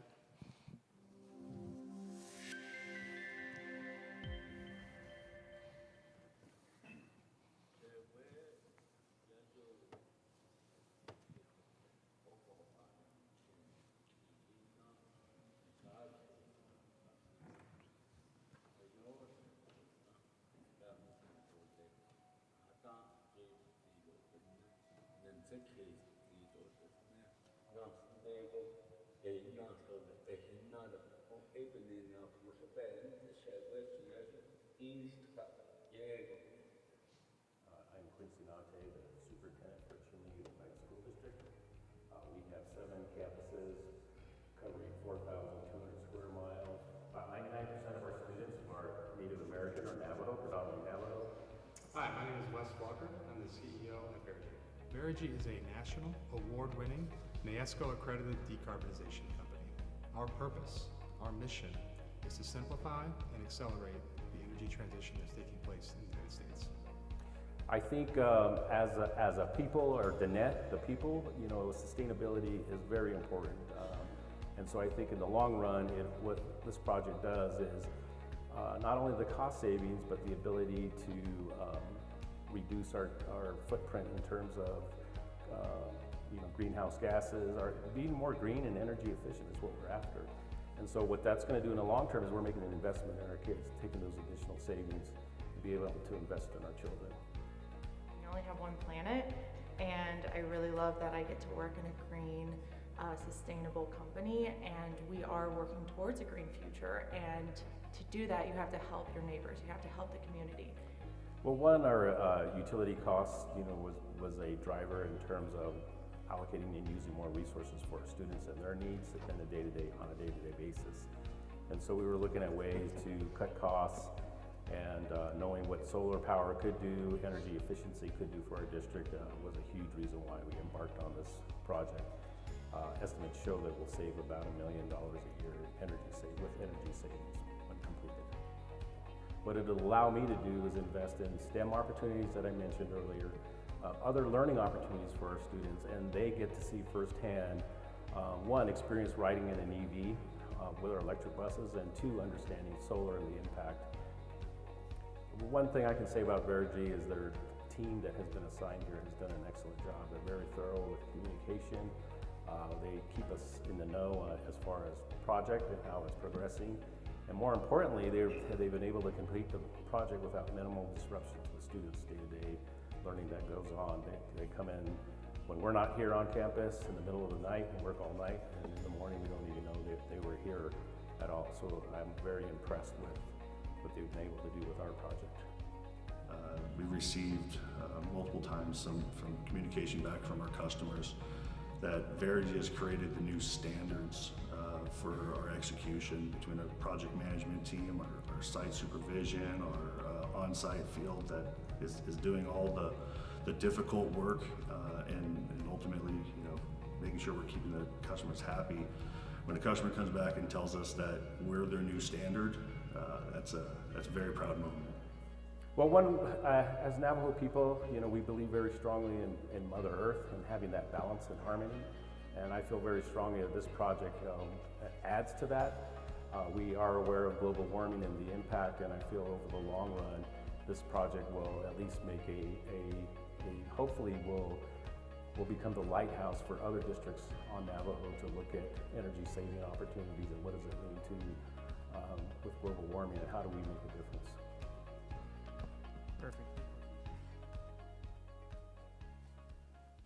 Perfect, thank you. And I don't know if there's any time left, but if there is, we'd like to have that for questions and open discussion. It depends on what's left time-wise. Let's see. One more. Is there? So we 10? we have a few minutes, 10 minutes or so at the most, and respecting the time here, we just want to give an opportunity for a discussion, maybe questions that you might have.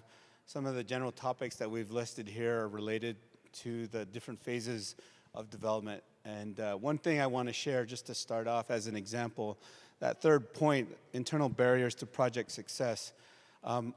As the former director for Indian Energy under the Obama administration, what we learned was that the most successful tribes in developing projects were those that had a tribal strategic energy plan.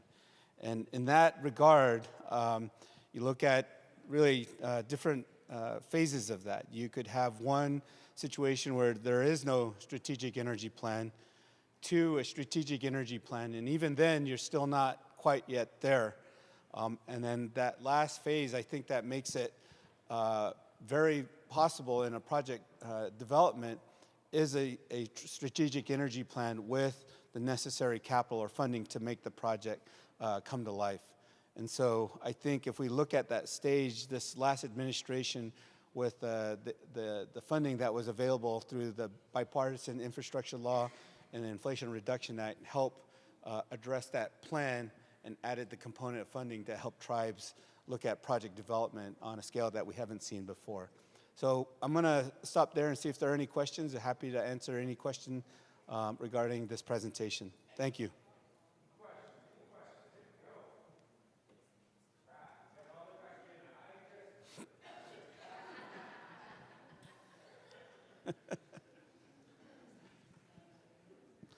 Okay. I think we might be ahead of the game here.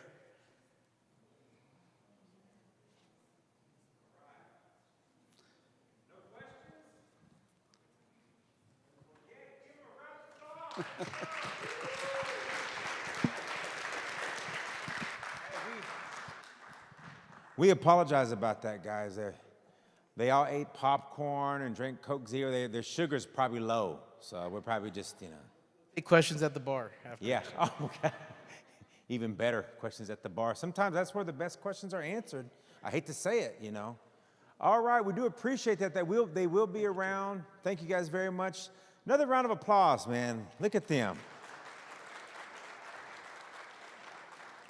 Okay, well, we're going to move right along here. Hey, I want to just say this real fast. Okay, this young lady, she is a great beater.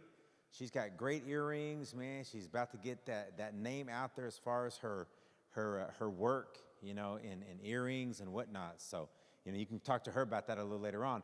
She comes to us from the Halawasaponi tribe, ladies and gentlemen, making her home in Detroit, Michigan. And if you've seen that little beautiful, cute baby girl over at lunchtime that snuck in, no, I'm joking. That's her baby girl, right? So she's Associate Director of Tribal Programs and Elevate Energy. Let's give Decarbonizing the Tribal Housing. Gets a warm round of applause for Brittany Turner. Let her hear ya. A good one. And I was just so mad that she's a Detroit Lion. That's why I was trying to leave her off the agenda. But I figured I better not do that. So here we go.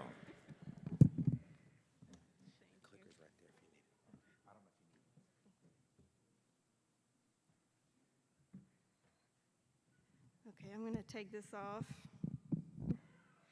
All right, last presentation of the day. I'm going to make this sweet and short so you can get out and eat, get to the pool. That's what I'm trying to do.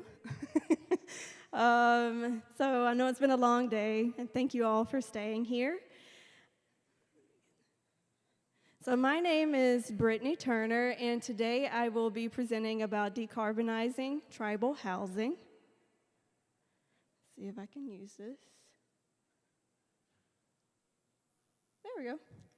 So PY, hello. Again, my name is Brittany Turner, and I am a citizen of the Halawasaponi tribe. I grew up in Hollister, North Carolina.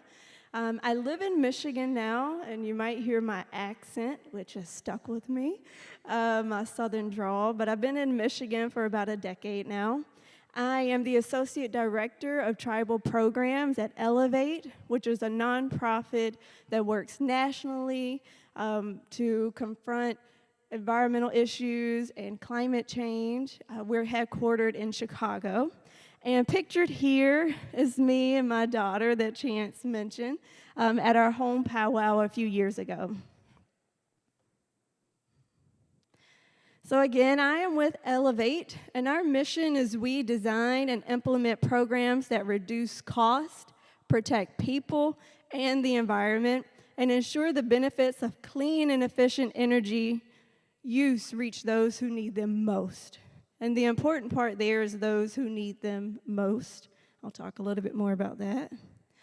So for today, I will go over the approaches that me and my team take and our tribal programs team and Elevate, working on tribal housing projects.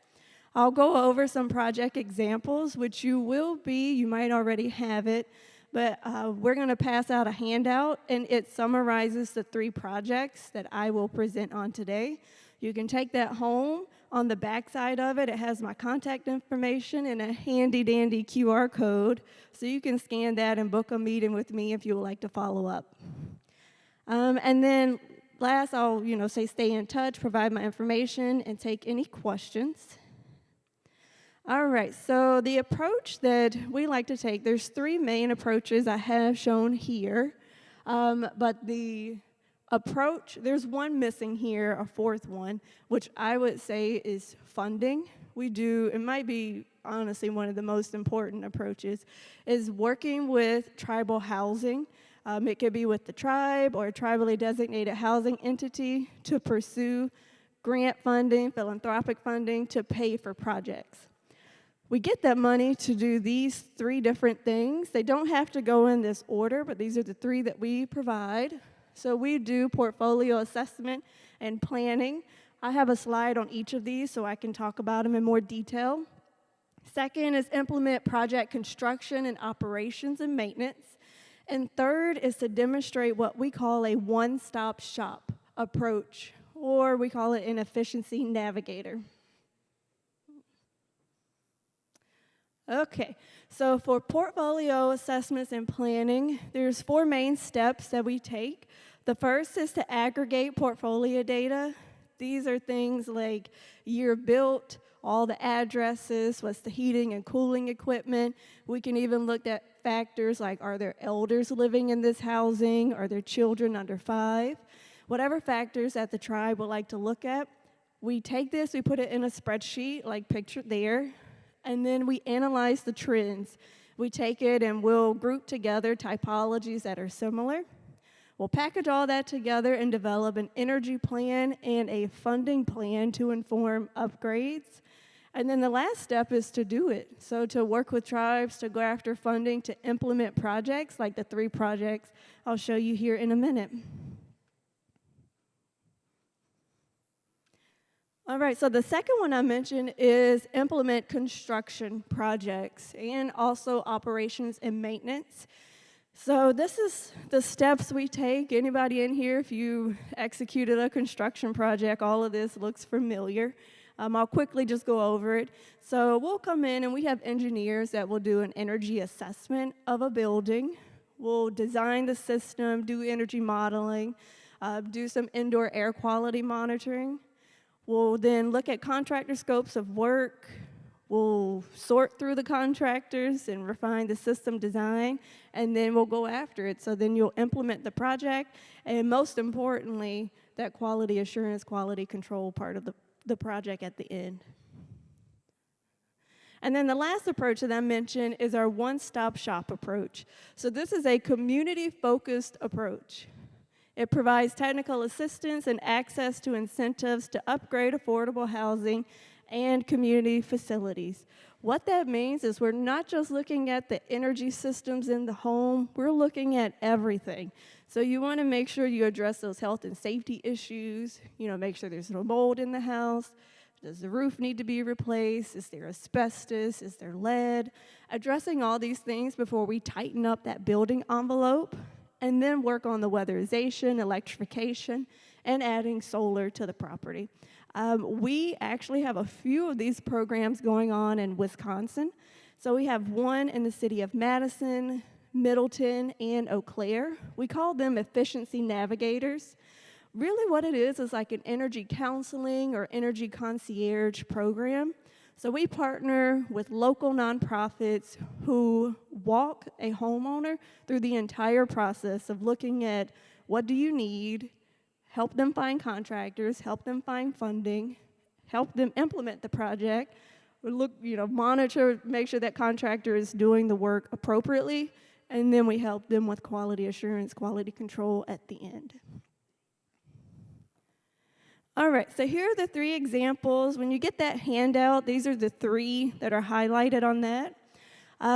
This work was made possible through philanthropic funding, through some state funding, through the Public Service Commission in Wisconsin, and through a partnership that Elevate, our tribal program, has developed with GLIA. It's the Great Lakes Indian Housing Association. So we work with GLIA to create an energy advisory committee, and through this committee, 3 tribes in particular reached out to us to develop or do a demonstration project. So all 3 of these projects were funded through philanthropic dollars, which made it a lot easier to implement if you work with federal and state funds. And I'll go into the details of those now. So the first one is with Lac du Flambeau, which is in Wisconsin. You can see it on the map there on the red dot. It's in like central northern Wisconsin. Anybody in here from Wisconsin? Whoop, whoop, okay, I see you.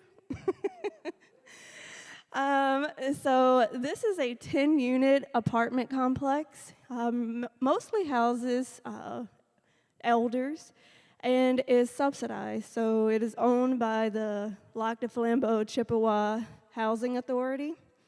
And so as you can see in these pictures, there's on the right-hand side is the entryway to the building. We got a picture of the fluorescent lighting that was replaced. We did some indoor air quality monitoring. And then in that bottom picture, the top aerial, you see 2 buildings. There's 2 apartments there. So the project I'm going to talk about now is for the West Apartments. And then the sister apartment complex, we actually just got funding to do this exact same project there. We'll look at my notes, make sure I covered everything here. So something important to know about this is that there are no natural gas lines on the reservation. So everything is heated through propane or wood, burning of wood, maybe some electric baseboard heating. So this building was heated through propane. There was limited cooling, so they had, I think, a few window air conditioning units. All right, so what we did, get my handy dandy list so I don't mess this up. All right, so here is a picture of the electricians working on the air source heat pump. So we put in cold climate air source heat pumps. They work good. These do down to about -5 degrees Fahrenheit. There is some backup heating from the propane boiler that they can use if needed. But as you can see here, this is a picture of the heat pumps on the building. We also upgraded that fluorescent lighting to LED. We put in a ventilation system. So they had an issue with heavy smoking in the building, so we installed an energy recovery ventilation system for the whole building to help with that. And we did air quality testing before and after the project. And then the thing that we're working on now is installation of 36 kilowatt solar system. And this is going to be paired with a 132 kilowatt battery storage system. So this will be great in the case of an emergency where the power goes out. This is an elder living facility, mostly. So this will be very, very helpful for those who might have to keep medication cold or have certain oxygen machines that they're hooked up to. And again, this was private funding. And then on your handout, it'll say, so this whole project, including the solar, is expected to reduce annual net energy costs by $3,400 for the Housing Authority, and the Housing Authority does pay for all of the tenant bills here. It's master metered. Okay, so now we've got LVD, which is up in Watersmeet, Michigan. Anybody from Michigan? Whoop, whoop, okay. I live in Michigan. I live right outside of Ann Arbor. But pictured here, you can see where it's at in Watersmeet, Michigan, on the red dot, really close to Wisconsin. Looks like I'm showing a map of Wisconsin, mostly. And the property, if you look at that aerial view, it's that blue dot. It's in like a suburban sort of development that the housing department built.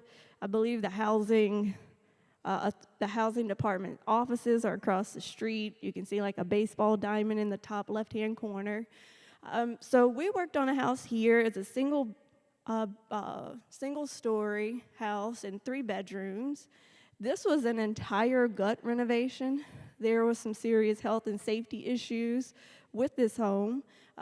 So we took everything out, and a lot of the work that went into this, all of that credit goes to the maintenance staff and all of the great work that they did to address issues and to save on some costs so they could do it themselves.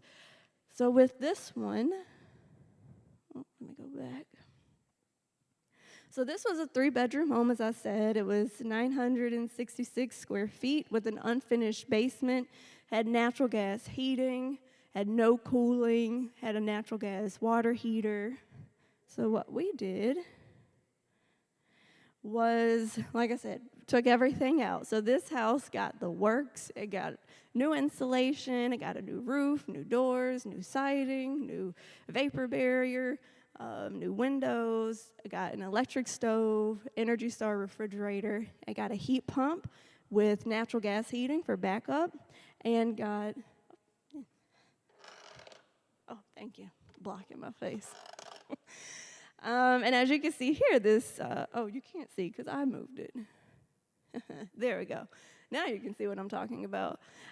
So you can see here when we're working on the home and it was being wrapped, and then solar, ground-mounted solar. So this is a 7.6 kilowatt solar array, and I believe a tenant moved into this home either March or April of last year, and it's a single mom, and she says she is very, very happy with the home. She's comfortable in it, so I'm really interested to see what the utility bills show. We're going to, compare a year after finishing all of the work here. And with this project, I'll show this a little bit later, but we were able to use this demonstration project and the actual cost from it to then go after funding. And if anyone saw me earlier today, we work with the Tribal Council and the Housing Director to apply for the EPA's CPRG, the Climate Pollution Reduction Grant. They got it. It's $15 million, and it's to do this exact same thing, but to 145 homes owned by the Housing Department and just regular old tribal citizens that live on the reservation. And then to also update 2 commercial facilities. One includes a grocery store, which has trouble with refrigeration. This is paused right now because of the current administration, but we're going to fight this, and we're going to figure out a way to still make this happen. And then our third one here is Red Cliff. This is back in Wisconsin. It's there on the red dot all the way up at the top. Beautiful place. So this was with a duplex. It was built in 1999. And so this was interesting. We had a 10-unit multifamily building, single-family home, and now a duplex to work with. You can see the aerial view of the house with all of the trees that were around it. And then some pictures, I believe, of the crawl space and the water heater. So this home had a natural gas furnace, I believe natural gas water heating. And I don't have a whole lot of pictures. We got to get some more of this project. But what we did here was we did insulation. So attic insulation, crawl space, a vapor barrier in the crawl space, and then we did a heat pump and natural gas dual fuel system. My favorite thing about this project, there's 2 things. One is we were able to work with a tribal member, an electrician who was trying to grow his business. He was able to install the systems, and he was able to work with our engineers to navigate issues. We're working with him to get him set up with QuickBooks and different things to move his business along. So that was exciting. And then we also were able to connect the tribe with a weatherization provider, which was so much cheaper than other quotes they received. They're pretty remote where they're at. And so a lot of the quotes we received for projects were like 3 times higher than what we might get in like the city of Madison. So it was really great that we found a good weatherization contractor who they have now used so many times through local rebates to continue weatherization and to get the local contractor. see if there's any. So this one, and this also, I believe, got an electric water heater. What's next? So with Lac de Flambeau, we are currently working on overcoming the Buy American requirement for the battery. We think we figured out with substantial transformation. We just need some information from the manufacturer. We basically have to just prove that the panels are put together, the battery is put together in the US. Once we get through that, we'll have the panels and the battery installed. And then, like I said earlier, we will replicate this project at the sister apartment building right next to it. In LVD, as I mentioned, we have that $15 million grant, almost $15 million grant with the through CPRG to decarbonize 145 homes and 2 tribal businesses. That's over 5 years. And then with Redcliffe, we're working with the tribe and the Housing Authority to develop an efficiency navigator program. And what we're really trying to do there is to fundraise enough money to hire someone in housing to just work on energy work. And then to also fundraise so that we could run a program like what we do in Madison and Middleton. And with this program, pay for the upgrades. What we found is that many of the citizens on the reservation are like, don't even come do an energy assessment if you can't help me cover the costs for the installation of what I need done. So we're trying to do that and fundraising for that right now.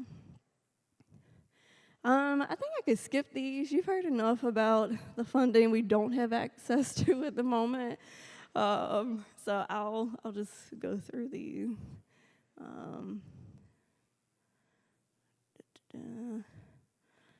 I know we've talked about these, the solar tax credit you can take advantage of. We are trying to figure out the capital stack for that LVD project, the big one with the 145 homes, and see how we can take advantage of tax credits and direct pay. I'm also looking at the rebate program. All of this is frozen at the moment. And I will stop there. Thank you. Are there any questions?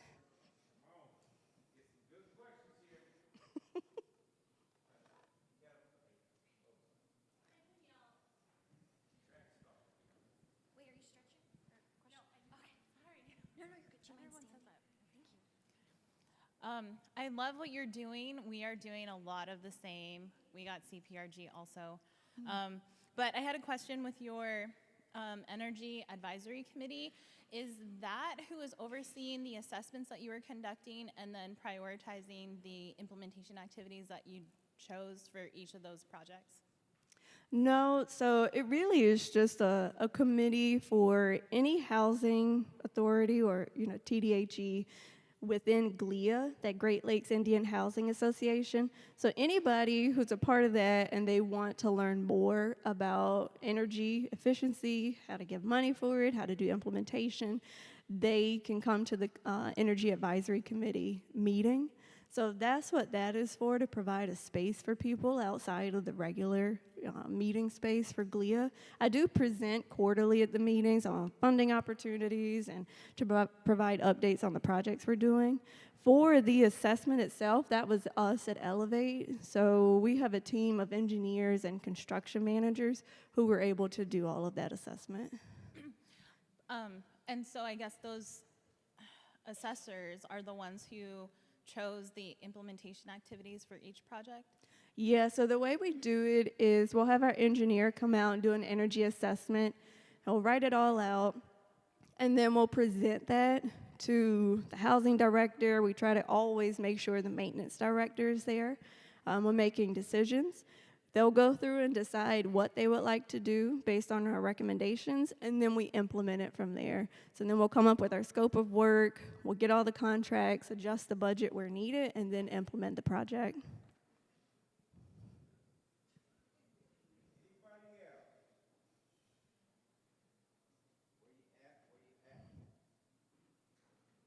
Okay, well, I am in between you and dinner, so I will go. But if you would like to follow up, again, you can scan that QR code, reach out to me. I would love to talk, just learn more about what you're doing and see if there's any way we can support. Thank you. All right, Brittany Turner, ladies and gentlemen, Elevate. Okay, well, thank you guys for being here. Don't forget now, we got a full day again tomorrow, okay? We're gonna go full speed, okay? And don't forget, we have breakfast in the morning, okay? And tomorrow, are we having breakfast in the morning? Oh, okay. Man, hey, she was looking at me like I was doing something wrong. Yeah, we have breakfast in the morning. And what time are we kicking off there tomorrow? Once again, 9:15. 9:15 in the morning. We'll give you another hour to donate and give back to this beautiful casino, all that good stuff, okay? Hey, you guys all enjoy, okay? Thank you guys. Give yourself a round of applause. Day number 2. Be sure to check out all of our vendors. I know there's some still posted up out there. Get your good ribbon skirt, all that good stuff, and take one back to the boss lady and check out all of our vendors. Again, I want to give a big shout out to Renewable. Back there, we got Amy Wilson back there, who was our sponsor for all of our breakouts. She's finally in here with us instead of not at the booth right now. Let's give Amy Wilson and her crew a round of applause back there. Renewable, thank you for giving us a good lunch breaks, okay? All right, we'll see y'all in the morning. Here we go.